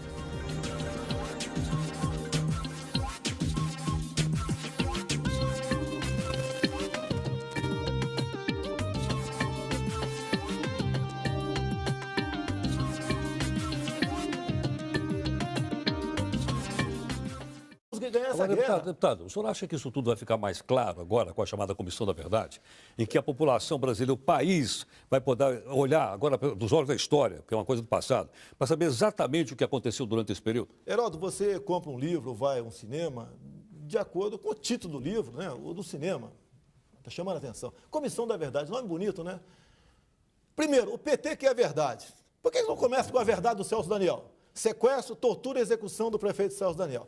A Comissão da Verdade, os 7, todos os 7, são indicados pela atual presidente Dilma Rousseff, parte ativa do movimento. Por que a Dilma Rousseff não começa falando da participação dela na VPR, no carro-bomba que matou o Mário Cosel Filho aqui em São Paulo? Ou então no roubo do cofre da Ademar? Só para concluir aqui, houve uma comoção nacional quando o embaixador Sérgio Vieira de Mello morreu vitimado por um carro-bomba em Bagdá. Agora, o Mário Cosel Filho, recruta da VPR da Dilma Rousseff, não tem que passar limpo. Vamos falar da Dilma.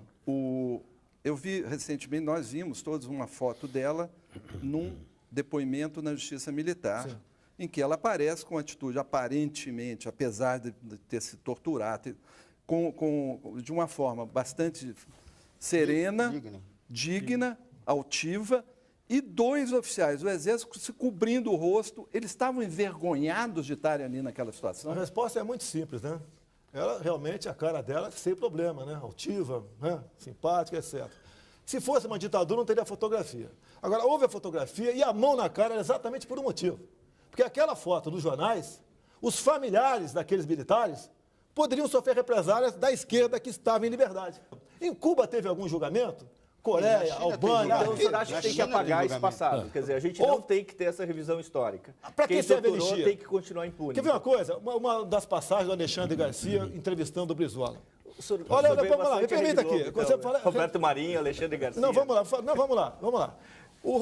A dado momento, Alexandre Garcia perguntou para o Brizola o dinheiro que ele recebeu de Fidel Castro para a guerrilha do Caparó. Resposta do Brizola: ô Alexandre Garcia, a anistia está aí para esquecimento, não vamos tocar nesse assunto, é passado, e botou um ponto final. Eu até tive um arranca-rabo, desculpa o linguajar, baixou um pouquinho o nível aqui, com o Brizola Neto na tribuna. Certa vez ele pegou a tribuna da Câmara, tem 2 anos, porque eu quero denunciar, não sei o quê, os militares torturaram milhões de brasileiros. Eu peguei o microfone. Ô Brizola Neto, você está confundindo. Não são milhões torturados. Milhões foi o que teu avô pegou de Fidel Castro para a guerrilha do Caparaó e comprou fazenda no Uruguai. Deputado, só para concluir. Ele quis sair no braço comigo. Deputado, só para concluir essa questão, então, da Comissão da Verdade. O senhor está duvidando da honestidade dessa comissão? Haja vista que nós estamos falando de fatos históricos, de Sim. fazer um levantamento histórico do nosso Quem país. vai julgar? São 7 indicados. Veja bem, não é um julgamento isso. É uma reconstituição da história do Mas país. os 7 Isso não é um tribunal. Bem, o que eles querem, Heródoto, o que eles querem é o seguinte, é um relatório circunstanciado que sirva, Heródoto, você que, pelo que me consta, é professor de história, não é isso? Não sei se pelo que me consta, para colocar no currículo, nas escolas, a nova história brasileira, botando Zé Dirceu como herói, Genuíno, Frank Martins, eles como heróis, e nós como bandidos. É por isso que eles querem. Agora, quer ver, eu te respondo uma coisa. Imagine um tribunal de júri com 7 traficantes para julgar o Não Beira-Mar. estamos falando, desculpa, peraí. Primeiro, não estamos falando de tribunal de júri, e segundo, não dá para o senhor comparar uma questão política com uma questão de tráfico de drogas. Nós estamos falando da recuperação da memória do país. Mas a memória, por que não tem ninguém nosso lá, Heródoto? Porque eles têm medo da verdade. E outra coisa, a comissão, Heródoto, tem 4 tipos de crimes. Se essa comissão for mais equilibrada, o senhor concorda? Concordo e colaboro com gente nossa para participar dela. O Coronel Lício participa. O que é gente nossa? Nós não somos todos brasileiros? Militares que participaram. Então, Por exemplo, o Coronel Brilhante... Ele tem um livro. Pois é, o senhor acha que... Tenho certeza que ele participa. Equilibrar, assim. Agora, só quero participar, Heródoto, quero apurar 4 tipos de crime, né? mortes, tortura, desaparecimento forçado, ocultação de cadáveres. Não querem apurar. Carro-bomba, bomba no aeroporto de Guararapes, execução do Roberto Mendes Júnior. Eles não querem apurar nada disso. O senhor está prejulgando uma coisa que não aconteceu ainda. Olha, olha só, o exemplo foi há 4 semanas na comissão preliminar, vamos assim dizer, da Luísa Erundina em São Paulo, onde eu entrei. Era uma comissão reservada. Meu Deus do céu, que verdade é essa? Agora, Heródoto, você vai ouvir agora o que aconteceu lá dentro. Vão me acusar de estar aí vazando informações. Mas você quer a verdade ou não quer? Sim, quer. Eu acho que a população então, dos 3 depoentes, 2 eram ex-militares. Um falou o seguinte, entre 3 coisas importantes lá. Olha, eu tinha medo da guerrilha do Araguaia. Quem não tem medo? Né? Porque ele falou, porque o exército não estava preparado. Concordo, não estava. Quando a gente vai perguntar, e o outro lado estava bem preparado, a Erundina não deixa responder. Estava muito bem preparado, que foi preparado basicamente em Cuba. O Fidel Castro merece, ainda em vida, uma estátua a tamanho do Cristo Redentor em nome da democracia em nosso país. Que ele queria uma democracia em nosso país. A guerrilha foi esmagada. Mas peraí, você quer... Você quer que faça o quê? Você quando captura, quando você mata alguém a 30, 40 quilômetros selva dentro, não tem como você carregar. E tem que esmagar mesmo. Ué, a Colômbia teve... A Colômbia tem ética, deputado. A Colômbia, que ética na guerra? Não tem ética em guerra. Você fala em ética em guerrilheiro, em comunista que matou milhões fora do Brasil. Existe uma comissão internacional hoje em Haia que está julgando crimes de guerra em todos os lugares. Por hora só pegaram os africanos, os veteranos africanos. Tem algum momento que a gente vai ter que chegar... Isso é uma comoção internacional, quer dizer, por que não voltar à história, entender o que se passou, inclusive do ponto de vista das Forças Armadas, sei que eu não consigo entender. Exatamente. As Forças Armadas não querem expor, vão pagar o preço histórico de ser julgado como uma corporação que torturou. Não, mas peraí, mas antes tem que fazer a tortura que esses caras fizeram. Tem um cara morto aqui, você não pode partir do momento que eu dei 5 tiros nele. O que ele fez até tombar morto? Agora, vocês não discutem isso? Deputado, tortura é crime hediondo. Não, o que é hediondas que... Olha, devemos aos militares das Forças Armadas, naquela época, a liberdade que nós temos hoje em dia. Que se esse pessoal tivesse chegado ao governo, quantas vezes já tentaram calar a imprensa, esse pessoal que está aí? Deputado, não cansa ficar defendendo isso? Não cansa. São 40 anos defendendo assassinato, tortura, arbítrio, ditadura. Deputado, nós estamos aqui hoje, nós estamos discutindo, temos pontos de vista divergentes. Naquela época não existia essa possibilidade. Ninguém discutia nada. Quer dizer, se a gente estiver discutindo com esse teor de liberdade que estamos discutindo agora, nós sairíamos daqui direto para a cadeia para ser torturados, talvez. Espera aí. O que esses caras queriam impor no Brasil? Queriam impor uma ditadura no nosso país. E vocês nós vivíamos na época da Guerra Fria. Vocês colocaram outro, deputado. Olha só, no Brasil aqui todo mundo tinha liberdade, quem quisesse sair do Brasil saía. Tá ok? Tinha muita gente teve que sair do país obrigada. Né? Lógico, quantos cientistas, quantos intelectuais que o Brasil deixou de conviver? Não, da grande maioria que saiu daqui foram poucos. Saíram daqui, foram porque cometeram crime de sangue. Eles treinavam o que em Cuba, na Albânia, na Coreia? Foram fazer o curso do que lá fora? Você vê uma coisa, a Dilma Rousseff fala muito do Beto, o amigo dela. Ô, Beto, não está aqui, etc. A história é longa, tá ok? Por exemplo, temos foto, a imprensa publicou, de Beto em 62, em Cuba, curtindo férias. Agora, deputado, Quem curtia férias em Cuba 62, deputado, se não fosse simpático ao regime? Explica mais uma coisa que tá aqui no livro, né? Uma guerra suja, e eu acho que o nosso telespectador deve saber. Quando, no período Geisel, o próprio regime militar começou a promover a sua reabertura, houve um setor dentro das Forças Armadas que era contrário a essa abertura e houve até uma história de uma tentativa de golpe de Estado contra o próprio Geisel, que todo mundo sabe. Né? O senhor não acha que seria também bom explicar, dizendo, olha, nesse período os militares estavam querendo abrir, mas havia uma facção de extrema-direita radical dentro do Exército que era contrária à voto à democracia do país? Heraldo, o que acontece é o seguinte, Geraldo. Houve um engajamento nosso junto à luta armada. Tá, okay? Perdemos muitos colegas. Deputado, Perdemos muitos colegas. só esclarecer. A partir do momento que você vai vivendo muito isso, você vai perdendo sensibilidade. Mas o governo era militar, o presidente era militar, o ministério era formado por maior parte dos militares, o governo tinha completamente o controle da nação. Como é que a gente justifica a existência dentro das Forças Armadas de um grupo que é contra as Forças Armadas? Sim. Isso não tem explicação. Mas, Você não acha que seria interessante explicar isso? Como é que... Heraldo, você quer com a Comissão da Verdade apurar a verdade deles, Heraldo. Diz uma coisa, na lei está escrito que é dever do militar colaborar. O senhor então não leva em consideração? Ia votar no PSDB. E a Bolsa Família é uma mentira. Você no Nordeste, você não consegue uma pessoa para trabalhar na tua casa. Quer dizer, porque se for trabalhar, perde o Na sua Bolsa visão, a Família. economia brasileira é um desastre, está indo mal, não está crescendo emprego, olha só. Não tirou 30 milhões da Espera aí. Não é Desemprego, inclusive, já te falei aqui o desemprego. Tá? O pessoal que recebe Bolsa Família É a menor e taxa recebe de seguro-desemprego desemprego da está história como desse país, empregado. deputado. Está como empregado. A menor taxa de O senhor preferia que desemprego. essas Mas é lógico. O senhor preferia que Mas é essas pessoas lógico. ficassem... Quem recebe dentro- Bolsa Família, não é você carteira concorda assinada. que quem recebe Bolsa Família esteja no governo cadastrado como empregado? Ou como recebe seguro-desemprego? E aí, seguro-desemprego hoje em dia um mar de corrupção no nosso país. É comum, comuníssimo, patrão fazer acordo com o empregado. Ó. Vamos acabar com o seguro-desemprego, isso eu proponho? Olha só, é comuníssimo o seguro-desemprego, o patrão fazer um acordo. Ele ganha o seguro-desemprego, trabalha na informalidade, isso é comum. Agora, essa bolha, hoje em dia, em média, cada servidor público deve 4 remunerações a título de empréstimos. O governo, com essa medida que está tomando agora, tá, essa bolha vai crescer, porque ele não segura lá os empréstimos bancários. Porque ele quer dinheiro no mercado para poder rodar a Eu economia. estou constrangido de concordar com o senhor, é verdade. Tá, tudo bem, obrigado. Eu não sou economista, hein? Eu sou apenas um capitão de artilharia, mas sempre atiro para frente, tá ok? Eu tiro para frente. Então, na verdade, essa bolha vai estourar um dia. Vai. Eu até recomendo quem tem dinheiro, compre alguma coisa, compre imóvel, não deixa guardado na poupança. Nossa, vai ter problema, deputado. vai perder isso aí. Bom, vamos fazer então o intervalo? A gente faz aqui o intervalo nesse nosso programa de hoje. Hoje o nosso entrevistado aqui é o deputado Jair Bolsonaro e nós voltamos em instantes. Até já.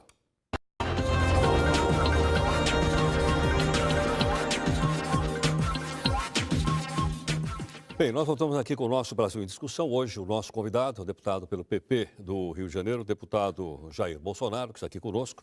Participa do programa o jornalista Nirlando Beirão, o meu companheiro no Jornal da Record News, e também o nosso provocador, o Marco Antônio Araújo e o Celso Fonseca, ambos do R7.com. Deputado, deixa eu mostrar aqui na nossa tela uma pergunta do Kennedy Moraes para o senhor. Olha aqui, ó. Vamos ver se está aqui, de cima, de cima.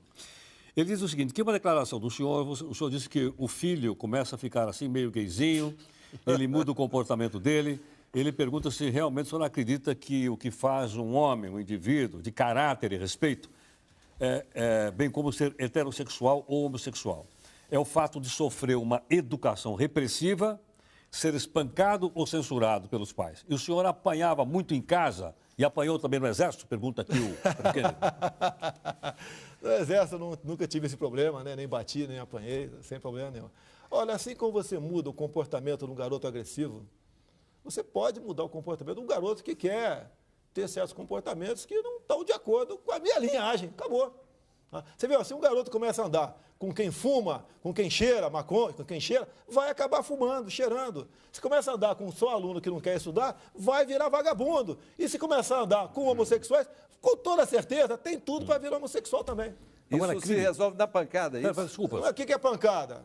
Tem a lei das palmadas em Brasília agora. Eu segurei a lei das palmadas. Eu entrei com recurso, eu segurei. Aliás, a pergunta do João aqui é sobre Eu segurei a lei das palmadas em Brasília. Que moral tem qualquer governo, quem dirá esse que está aí, dizer como eu devo educar meu filho em casa? Ninguém é a favor de espancamento. E sabe quem patrocinou essa proposta inicialmente, ano passado aqui? A Rainha Silvia da Suécia. Então eu perguntei para a Rainha Silvia, Eu não posso dar um tapa na bunda do meu filho de 17 anos de idade porque está cheirando maconha. Agora, na Suécia... Mas 17 já é um rapagão. Na Suécia, a idade penal começa com 500, começa com 15, lá ele vai para a cadeia. Aqui, se eu der um tapa na bunda do meu filho, eu acabo sendo condenado ao afastamento do lar. Agora, para o primeiro mundo, quanto mais tivermos aqui imbecilizados aqui, sem cultura, melhor para eles. Somos um país rico. O senhor é favorável, então, que a putabilidade, a criminalidade, então, do jovem comece abaixo dos 18? Já que o senhor citou aí o exemplo da Suécia? A proposta mais antiga, deputado com mandato lá, sou eu, 16 anos de idade. 16? 16 anos, sim. Você pode ver, falam que um garoto de 16 anos de idade não tem ainda aquela maturidade suficiente. Você já viu alguém de 16, 17 anos de idade, na sua comunidade, na sua favela, cometer um estupro, um roubo, um assassinato, um furto? Não, porque lá tem pena de morte para ele. Ele sabe que o bicho vai pegar. Agora, nós, otários que moramos em asfalto, defendemos esses vagabundos que vêm dessas comunidades, é uma minoria, certo? Mas vão para lá cometer crime em cima da gente. Mas você permitir, a redução da maioridade penal, que um 16, 17 anos, como o Champinha, não está em liberdade ainda porque tem uma pressão muito forte da mídia contra ele. Mas se fosse outro que cometer até crime maior do que ele, que não tem repercussão, já estão na rua. Aí em Brasília agora pegaram um garoto, estava no Camburão algemado, uma semana passada, ele falando, ó, na próxima ele não escapa, ele não conseguiu matar o cara. Na próxima ele não escapa, tem 17 anos.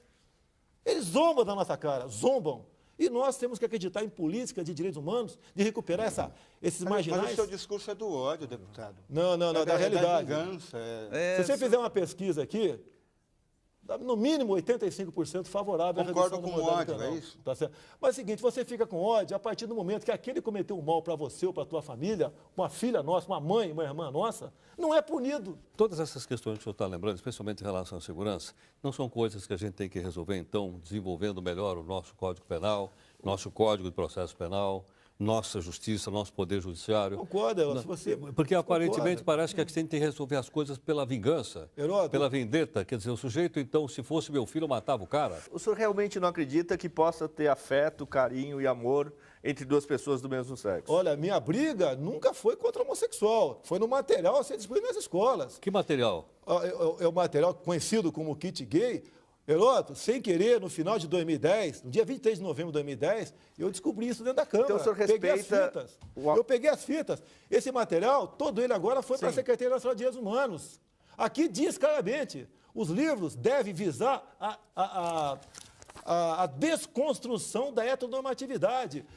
Foi criado agora em dezembro, numa grande conferência patrocinada pelo governo federal em Brasília, onde mais de 800 homossexuais ficaram por uma semana decidindo isso lá, entre outras coisas. Bolsa de estudo para jovem LGBT, estágio remunerado para eles, primeiro emprego para eles, a criação de república gay, cota para professor homossexual para o ensino fundamental. E você sabe quem fez a pesquisa nas escolas para chegar a essa conclusão? Grupos LGBT, conforme publicado em Diário Oficial da União, de meados de 2010. Você sabe qual foi a conclusão mais importante das pesquisas que eles fizeram em 11 capitais, inclusive aqui em São Paulo? Descobriram que existe nas escolas do ensino fundamental que eles mentem quando diz que é segundo grau, porque eu tenho as fitas todas, com imagens deles falando. A questão mais importante que levantaram é que existe mais meninos gays que meninas lésbicas. E eu quero saber, tá? Se o neto de quem está assistindo a televisão, a filha de 10 anos, 8 anos que está assistindo televisão, como é que chegaram a essa conclusão? Fizeram uma pergunta discreta para o menino, coçaram a cabeça dele, deram um beijinho no cangote dele, ver se ele se arrepiava. Quero saber. E o governo não responde. Deputado, por mais polêmico e de fato mal redigido, eu conheço um pouco o tal do Eu kit, conheço né? também. A essência de estar nos parâmetros curriculares, na Lei de Diretrizes e Bases de Educação, é pregar a tolerância.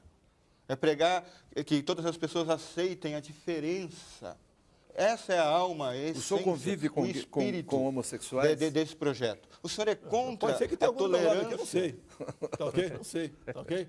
Mas o senhor não consegue perceber a distância? Desculpa aqui, eu não quero saber se alguém é homossexual que está aqui. Não me interessa isso. O senhor não percebe a distância? Eu acho que se tiver dois bigodudos aqui dentro, vai dar um beijo no motel, na casa dele. Aqui na minha frente, não. Cumprimenta, sem lava a mão problema depois. nenhum. Senhor deputado, você não tem uma certa obsessão, uma certa Não tem obsessão fixação por nenhuma. esse tema? Eles querem dizer que o comportamento deles tem que ser modelo de conduta para todos nós. Não é. Qual pai tem orgulho de ter um filho gay? Não tem.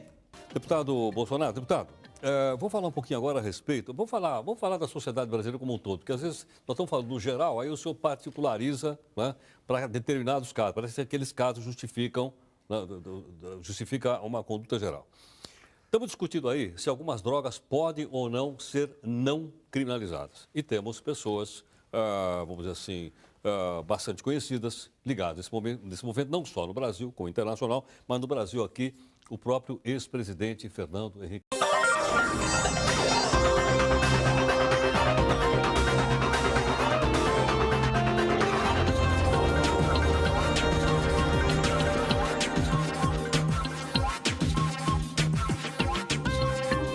Olá, o nosso Brasil em Discussão de hoje, temos aqui como convidado o deputado federal Jair Bolsonaro pelo PP do Rio de Janeiro. Aqui na nossa bancada, o nosso entrevistador, nosso companheiro aqui, está aqui conosco o jornalista Nirlando Beirão, que é comentarista aqui do Jornal da Record News, nosso companheiro o Marco Antônio Araújo, provocador do R7, e tem também aqui a participação do Celso Fonseca, que é o nosso editor também, editor executivo do nosso site, que é o nosso r7.com. Militar de profissão, Jair Bolsonaro é capitão reservista do Exército. Aos 67 anos, hoje, Bolsonaro é deputado federal pelo PP do Rio de Janeiro. Mas ele já passou por várias siglas partidárias. Foi do PDC, PP, PPR, PPB, PTB e do DEM. Bolsonaro já está no 6º mandato, em que foi eleito com mais de 120 mil votos. O parlamentar ganhou projeção nacional ao defender questões consideradas polêmicas e até mesmo preconceituosas. A tortura do período militar, a censura e a pena de morte. Já fez declarações contra as cotas para negros nas universidades e chegou a dizer que nenhum de seus filhos corre o risco de ser homossexual, pois tiveram uma boa educação. Eu não sei por que tanta discriminação. As minhas melhores professoras sempre foram as prostitutas. A cruzada contra as manifestações homossexuais é seguida pelo filho, o vereador Carlos Bolsonaro, do PP do Rio de Janeiro. Parlamentar também tem outro filho na vida política, o deputado estadual Flávio Bolsonaro. As opiniões já fizeram Bolsonaro sofrer representações por quebra de decoro no mandato. O kit gay não foi sepultado ainda. Dilma Rousseff, pare de mentir. Se gosta de homossexual, assuma. Além das declarações polêmicas, tem projetos que envolvem aumento salarial de militares e permissão para a comercialização do uso de armas de fogo. Deputado Jair Bolsonaro, deputado, muito obrigado pela participação aqui conosco. Eu que agradeço, espero sair vivo daqui. Vamos, com certeza. Também porque o senhor teria que responder já de cara 150 perguntas, nós já acumulamos aqui logo no começo aqui do programa. Bom, nós gostaríamos de conversar com o senhor inicialmente. Nós, e acho que toda a sociedade brasileira, tomou conhecimento do lançamento do livro Memórias de uma Guerra Suja. O livro fala aqui de um ex-agente do DOP chamado Cláudio Guerra, e é de autoria de dois jornalistas. Um deles é o Marcelo Neto e o outro é o Rogério Medeiros, que trazem outras informações a respeito do período militar. Deputado, a gente estava conversando um pouco antes, o senhor estava fazendo algumas considerações a respeito do livro. O senhor sabia dessas coisas todas que foram contadas no livro? São coisas novas no que diz respeito à repressão ocorrida durante o período militar, como, por exemplo, o fato dos corpos das pessoas desaparecidas terem sido jogadas num forno dentro de uma usina processadora de açúcar na região do interior do estado do Rio de Janeiro? O livro, né, o papel, aceita tudo. Esse cidadão aí me surpreende que em outros livros, como O Brasil Nunca Mais, o nome dele não apareceu em lugar nenhum, como torturador, como opressor, vamos assim dizer. E agora vem ele com essa pompa toda, eu não sei por que a mídia dá tanto espaço para ele, e não vou nem falar do passado dele. O próprio filho do Fleury disse que a mãe dele estava no barco naquele momento que ele sofreu um acidente. Ele não foi assassinado, como diz aqui o livro? Mas o próprio filho disse que a mãe estava do lado, a 1000 metros dele, e não aconteceu isso daí. E quando ele fala em incinerar corpos, né, lembrando aí os fornos de micro-ondas da democracia hoje em dia, que é muito comum lá no Rio de Janeiro, ele aponta pessoas que morreram que não tem como você buscar vestígio que teria morrido ou não. Agora, a vida pregressa dele, depois do presidente Figueiredo, inclusive, deixa a desejar. Não apenas por ter executado a própria esposa e a cunhada, né, ter participado de tráfico de armas, assassinatos, roubos. E ele diz agora que encontrou Deus. Foi a segunda vez que ele encontrou Deus, Heródoto. Na primeira vez, ele roubou o dízimo da igreja. Então, é uma pessoa que não tem qualquer credibilidade, porque até não... O senhor quer dizer, então, que o que ele está contando aqui no livro não é verdade? Eu acredito que não. Não, até porque não. Por que só agora? Por que tantos anos depois? Encontrou Deus agora? Ou ele está querendo se arrumar, querer uma bolsa ditadura, algo parecido com uma bolsa ditadura para... Tem remorso, deputado? Existe remorso, sim, acredito em remorso, mas não acredito nesse cara que ele está falando. O que remorso? Diz ele que participou de séries de arbitrariedade durante o período militar. Após isso, executou a própria esposa, a cunhada, etc, etc, etc. Tem um bom perfil, então, né? É um bom perfil, Para ter presenciado isso. Bom perfil dele, tá? Bom perfil de bandido. Ele está querendo algum benesse de algum lugar. Deputado, quer dizer, ele levanta alguns fatos que independem da interpretação dele. Por exemplo, o episódio do Rio Centro fala da patetada que foi aquele episódio. Quer dizer, os militares resolveram plantar 3 bombas, e ele fala em 3 bombas. Já a notícia de uma primeira bomba que explodiu na casa de força, na época, sabe disso, é um fato notório. A outra bomba explodiu no colo de um sargento e de um capitão do Exército, infelizmente, quer dizer, não dá para dizer isso, e teria uma terceira bomba. Bom, eu vejo o senhor defendendo sempre o regime militar, e eu sempre me pergunto, o senhor defende a corporação como um todo, o Exército como um todo. O Exército, aparentemente, tinha um bando de acelerados que atuava à parte da instituição e que o senhor insiste em defender. Quer dizer, o senhor defende essas pessoas que planejaram um atentado brutal para matar adolescentes que estavam numa casa de show no 1º de maio para botar a culpa na esquerda? Olha só, você não pode começar a julgar 64 a partir de 31 de março de 64. Tem que pegar antes, como o Brasil vivia. A imprensa fala tanto, critica tanto a questão de ditadura, né? O editorial do Roberto Marinho, na capa do Globo, de 7 de outubro de 84, começa o seguinte: participamos da Revolução de março de 64, imbuídos, né, no espírito de preservação das instituições democráticas, num país que estava tomado pela corrupção, pela greve, pela desordem. Começa por aí. Você pode ver, em 63, o Brizola e Marighella pregavam abertamente fechamento do Congresso e uma nova Assembleia Nacional Constituinte, composta por quem, Heródoto? Camponeses, operários e sargentos. É sempre assim. Começa com o povo. E este pessoal era bancado e era financiado por países que nunca admitiram liberdade em seu solo, como, por exemplo, Cuba, que foi uma coisa, guerrilha do Araguaia. Eu volto para o Rio Centro, que eu tive muita conversa... O senhor está falando de um episódio de 64, o senhor está falando de um episódio de 81, quando não havia luta armada no Brasil e que a única luta instaurada era a luta entre setores do Exército. Estava voltando pessoas anistiadas que mataram muitos colegas nossos, muitos brasileiros, não só militares, o Gabeira matou alguém? O Gabeira, gostei do Gabeira. Ele fala abertamente, o Gabeira, que o que eles queriam implantar em 64 não era democracia, era a ditadura do proletariado, onde nós teríamos rios de sangue no nosso país. Até o livro negro do terrorismo, né, onde Roberto Campos fez uma matéria em 98 na Folha de São Paulo, ele conclui no final: antes anos de chumbo, 1000 vezes anos de chumbo, do que rios de sangue. Deputado. A questão de 64, eu voto Rio Centro. Quer que eu fale Rio Centro? Eu falo Rio Centro. Então, o senhor está justificando o fato de que, para impedir, então, que a esquerda subisse olha só, no poder, era preciso usar a tortura? Olha só, a tortura...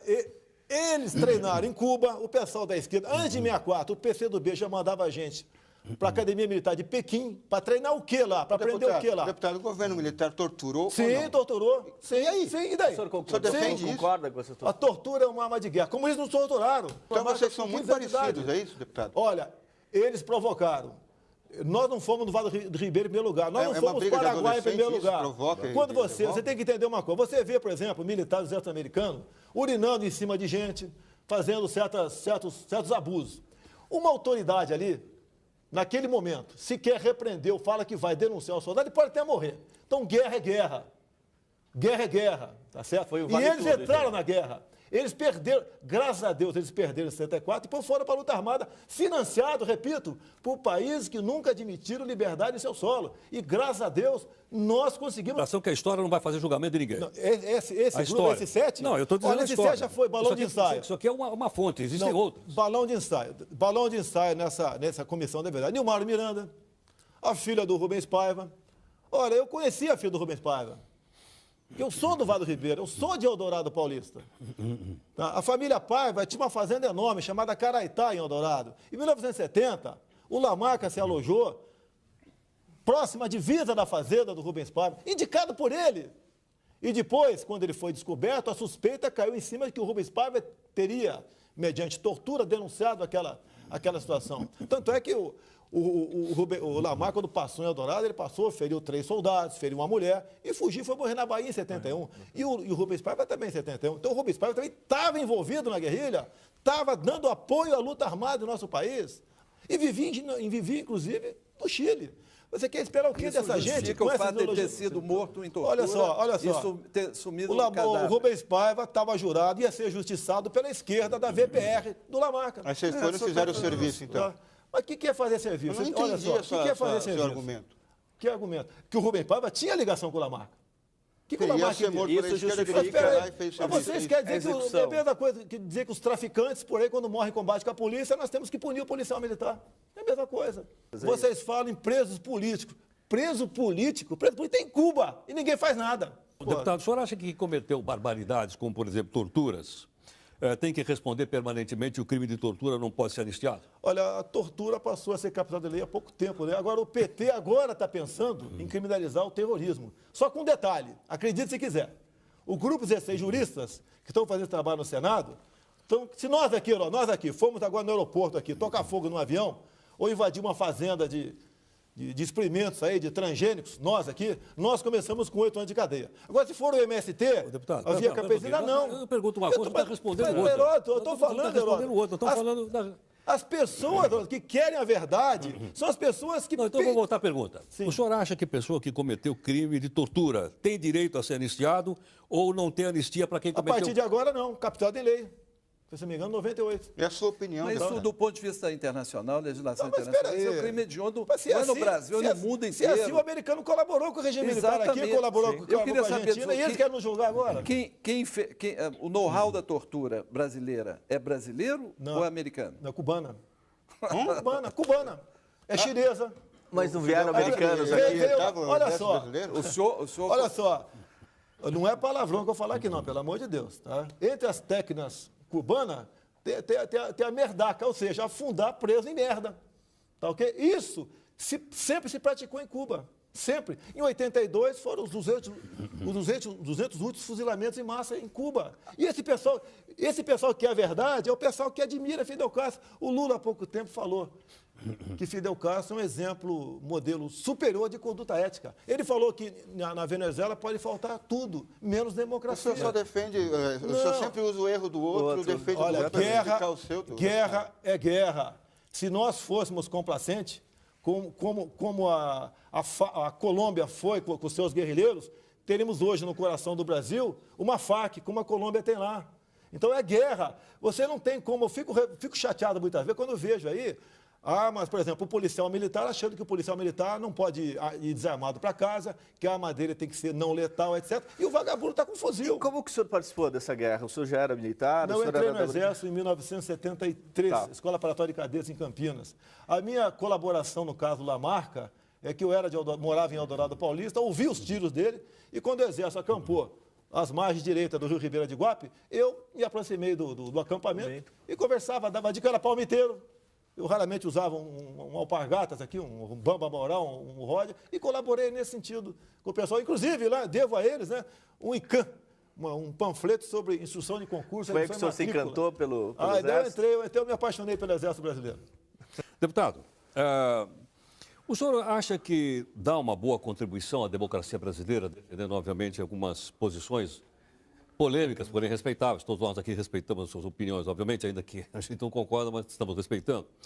O senhor faz parte de um partido político chamado PP, né, que tem, entre outros militantes, o senhor Paulo Maluf, que também tem uma ligação forte com a ditadura, e tem também pesa contra ele uma série de suspeitas a respeito de malversação de dinheiro público. Né? E vez por outra a gente ouve dizer que ele não pode sair do Brasil porque ele está na lista da Interpol. Como é que o senhor se sente, né, politicamente dentro de um partido? É de direita o PP também ou não? Eu sei que eu sou de direita. O senhor é de direita. Os Como é que o senhor outros se não sente, então, dentro do PP, fazendo política no Congresso Nacional? Olha, eu não voto com o meu partido, nem com esse, nem com os outros a qual eu pertenci no passado. Digo de passagem, a grande maioria eu deixei o partido porque ele foi extinto, foi se fundindo com outros partidos. Agora, e se eu tivesse no PT do Zé Disseu, do José Genuíno? Estaria muito mais desconfortável ainda. Agora, você tem que ter um partido. Eu sou respeitado dentro do meu partido. Não, Geralmente lá, quando tem um voto só contrário, o pessoal já fala, nem procura saber quem foi, sei que foi o Bolsonaro. E a contribuição que eu dou com a democracia, tanto é verdade que eu dou, porque você me convidou para o programa. O senhor acha que contribui para a democracia fazer parte de qualquer partido político? Quer dizer, qualquer partido serve. Não seria bom ter partido forte para ter uma democracia? O senhor está dizendo que um partido não significa nada. O que é partido forte? Você sabe como é que funciona a política no Brasil. São os partidos ou grupo de pessoas, né, que em troca de alguma coisa, tá, dão seu apoio ao governo. Mas aí eu não participo disso. O senhor estimulou seus filhos a serem políticos? Não, estimulei a não ser militar, porque, lamentavelmente, nós somos uma classe aí, tá, de terceira categoria para o governo anterior e de quarta para esse governo que está aí. Agora, eu lancei um filho meu candidato, foi muito bem votado, não gastou nada, porque quem gastou foi ele. Depois lancei outro que é vereador na capital. O meu terceiro é policial federal, tá, ok? E tenho mais 2 ainda. O senhor disse que é de direita, o que é elogiável, que raramente acontece isso. Quem mais é de direita no Brasil? O senhor citou o Globo. As organizações Globo são de direita ou não? Não, eu não vou julgar a imprensa aqui. Mas quem mais? O senhor está Solidário? sozinho. Todo mundo, deputado. Não, eu estou sozinho. Eu tenho 120 mil votos. E não vem só de militar esses votos, não. Já, inclusive, dizem alguns especialistas aí que eu devo ter 500 mil votos na próxima, depois dessa questão aí da homofobia. Ninguém duvida da sua representatividade. Mas quem mais? O senhor está sozinho nessa briga? Mas eu tenho. Olha só, quando o PT era oposição, o PT votava comigo. Agora que o PSDB é oposição, o PSDB vota comigo. O senhor percebeu um espaço político com esse tipo de atitude, quer dizer, mais radical? Eu não posso buscar uma maneira de se perpetuar na política, né? O voto pelo voto, eu tentar agradar todo mundo. O grande defeito do político, né, brasileiro é tentar agradar todo mundo. Por exemplo, eu fui o único a votar contra a proposta de emenda à Constituição do Antônio Carlos Magalhães, que criava o Fundo de Combate à Pobreza. Porque a única verdade que tinha ali é que aumentou a CPMF, 0,30 para 0,38, e virou essa demagogia que está aí. O governo gasta, né, entre seguro... Aí, primeira mão para você, entre seguro-desemprego e Bolsa Família, o ano passado, ele gastou 40 bilhões de reais. E esse pessoal não está computado como desempregado.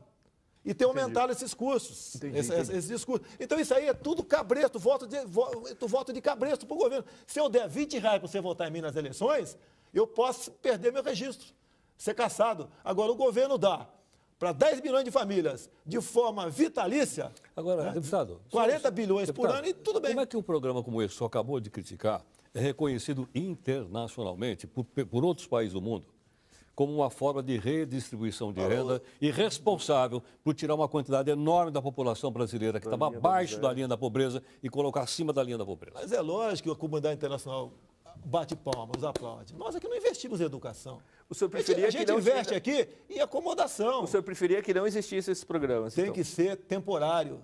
Eu posso te ajudar com o meu amigo por alguns meses para tu sair da miséria, por causa do emprego. E não de forma temporária com o dinheiro dos outros, para te garantir na polícia. Até porque o Lula dizia, quando era oposição, que naquela época o Bolsa Família tinha outro nome, que isso acostumava apenas a pessoa, né, a ociosidade. Como é que o senhor acha que um assunto como esse deveria ser discutido na sociedade brasileira e no Congresso Nacional para saber como é que a sociedade deve comportar em relação a drogas como, por exemplo, a maconha? Você faz um plebiscito, me entender, não passa. A droga não faz mal apenas para aquela pessoa. A partir do momento que a pessoa está viciada, ela vai buscar meios de manter o seu vício.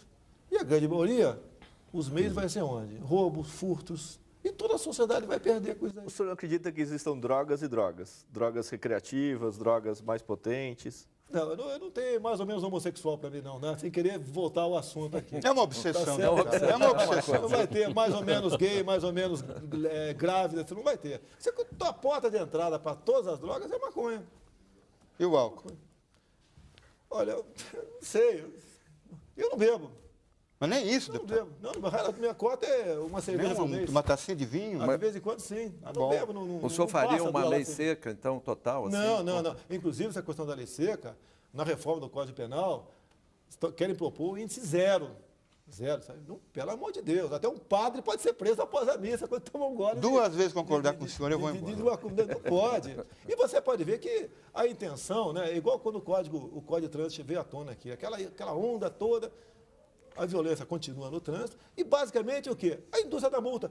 Heródoto, 90%... Estou perdendo a bicicleta elétrica agora, né? Pois é, lá no Rio, né? Pelo amor de Deus. Você pode ver, quase 90% do que se arrecada com a multagem eletrônica vai para a empresa que explora aquilo. Onde Eu tenho certeza que a maioria dos nossos chefes de executivos estaduais e municipais não são corruptos, tenho certeza absoluta, né?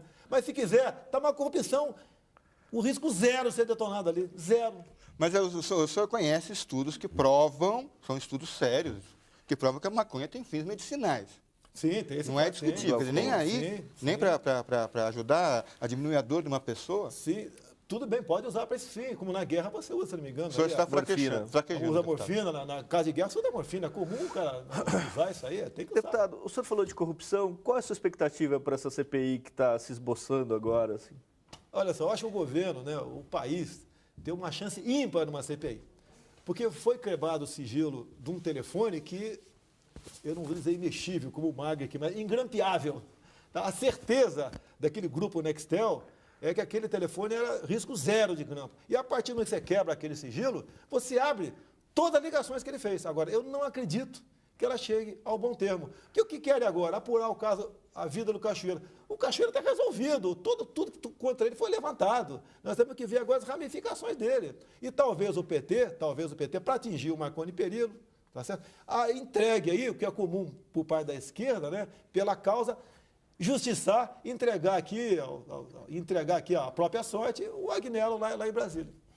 O senhor viu que citam a imprensa nesse episódio. Sim. Parece que pelo menos um veículo, a revista Veja, usava material grampeado, quer dizer, de certa forma, facilitado por esse personagem do submundo. Desculpa. O senhor gosta... Não, só aí teria uma interferência do Cachoeira em algumas publicações. De certa forma, pautava o Policarpo. Isso... Tem que ver, não pode apenas investigar aqui o Policarpo Júnior da Veja, apenas ele, que fez o contato, pelo que me consta aqui. Né? Seria a mesma coisa, caso fosse legalizado, o caso de eu poder, por exemplo, passar para o traficante para desbaratar uma coisa dele lá na frente. A imprensa parece que foi nesse caminho. Investiga a imprensa, por que não? Sim. Só que eu acho justo isso aí, nada mais justo. Agora, o senhor assinaria a convocação do Roberto Tivita para a CPI? Oi? O senhor assinaria a convocação? Olha, eu assinei a CPI do Cachoeiro. Tá? O meu filho, por exemplo... Mas a pergunta é bem específica e faz muito sentido. Não tem problema nenhum, acho que tem problema nenhum. Quem não deve, vai lá e fala. Tá, okay? Agora, com toda certeza, os contatos com a Veja estão aqui nesse sigilo telefônico. Se ele falou em momentos outros, no ano passado, por exemplo, tantas vezes, etc., como, por exemplo, tem mais de 3 ligações do Demóstenes com o Cachoeira, comprova que tinha algo mais além do que estava acontecendo. O senhor concorda que uma revista use material de um Araponga, por exemplo, para produzir conteúdo editorial, por exemplo? Olha, olha só, teve o caso do contra-cheque do Caseiro. Do Palocci. Do Palocci, do palmeirense lá, do Caseiro palmeirense lá. O problema Olha só, a publicação na revista Época, daquele contra-cheque, foi feita pela filha da Mira Leitão. Aí, abafou-se o caso. Abafou-se o caso. Agora, vocês dizem da imprensa que vocês podem preservar o sigilo da fonte. Eu já fui usado como fonte no passado, respondi processo. Tá ok? Tudo bem, é regra do jogo.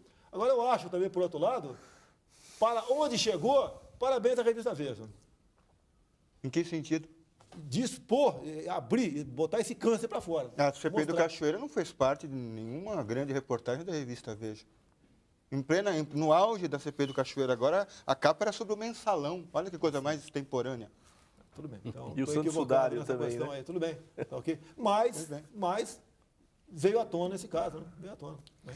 Deputado, o senhor acha que, já que a gente está falando em CPI, as ligações da empreiteira Delta, que devem ser apuradas também na CPI, parece que há uma limitação geográfica em ficar só ali na região central do Brasil. Só que essa empreiteira tem obras espalhadas por todo o Brasil, inclusive no seu estado, Rio de Janeiro, aqui em São Paulo, etc. Na sua opinião, deveria ser aberta para todo mundo? Ou seja, deveríamos chamar, por exemplo, o governador do Rio de Janeiro, Sérgio Cabral, para explicar aquelas fotos dele lá com o dono da Delta? A Assembleia Legislativa do Rio de Janeiro começou a colher assinatura para uma CPI lá do Cachoeira nossa lá. Ontem tinham 14 assinaturas, hoje passou para 13. O seu filho assinou ou não? Assinou a CPI, foi pressionado já para retirar o pressionado por quem? Já foi, calma lá, eu tenho que preservar meu sigilo, calma lá. Foi pressionado, você está louco para me pegar aqui, né? Foi pressionado já. Ele, inclusive, ele falou que não ia retirar, ele falou o seguinte, ó, fala para o meu pai mandar eu retirar, vê se alguém ligou para mim. Não ligou, ele não deu favores para ninguém, nem o meu partido. respeito todos da Câmara dos Deputados, tá certo? Não estou lá para buscar lá furo lá dentro, que tem bastante, tá ok? Mas eu faço a minha parte. Veja bem, o senhor fala em respeito, mas nós mostramos na abertura do programa uma maneira desrespeitosa do senhor em relação à presidente Dilma Rousseff, que o senhor gosta, não gosta? É a presidente de fato, da República. O senhor já pediu desculpas para ela? Não vou pedir, eu não vou pedir. Desculpa, ela tem que pedir para a sociedade, por estar enganando a sociedade, é a questão do kit gay. Já teve outros passos dentro da Secretaria Nacional de Direitos Humanos. E ela tem uma causa de amor com a causa gay. Quem falou que diz que não tem? Tem. Por que o senhor escapou da cassação até agora? Eu já escapei de, vou chutar aqui, 30% de cassação. Tá, okay? É tudo por ocupar a tribuna. O pessoal fala tanto em liberdade de expressão, né? Quando eu ocupo a tribuna, geralmente, né, às vezes um pouco mais inflamado, vem processo de cassação em cima de mim. Eu não vou deixar de falar. Pô, inclusive, certa vez, né, estava tão pesado, quando eu bati no Fernando Henrique Cardoso, tinha que fuzilar 30 mil corruptos, a começar com o FHC, quando ele privatizou a Vale do Rio Doce, queria que eu pedisse desculpa para me livrar do processo de cassação. Deputado, o senhor não acha que é uma diferença entre falar sobre questões políticas de um governante e falar a respeito da sua personalidade? Não, ou seja, pode dizer que o personante, que ele não é competente, mas você vai e ataca a figura da pessoa? Não é figura, quer dizer, ao invés da gente fazer política, a gente faz uma retaliação, como o senhor fez, nós mostramos aí no começo da matéria. No meu entender, não foi. O momento exige isso. A agressão à família brasileira é incomensurável, é incomensurável. E alguém tem que chamar a atenção. Que se não chamar... se eu não tivesse esse comportamento, eu não estaria no teu programa. Eu não faço isso para estar aqui. Tá, mas eu sou chamada porque ou vocês querem tirar um leite de mim, ou... A presidente Dilma tem uma filha. Se o senhor fosse filho da presidente Dilma, o que o senhor faria com um deputado que tratasse ela daquela forma? Peraí. Pelo amor de Deus, olha só, o crime que ela está cometendo ainda na questão do material homoafetivo nas escolas merecia chamar atenção. Eu passei 6 meses apanhando na Câmara nessa questão do kit gay. Depois a bancada evangélica entrou na briga. Se não fosse a bancada evangélica, não teríamos ganho essa guerra. Não teríamos ganho. O senhor se sente legitimado a falar pela família brasileira? O senhor se julga um porta-voz da família brasileira?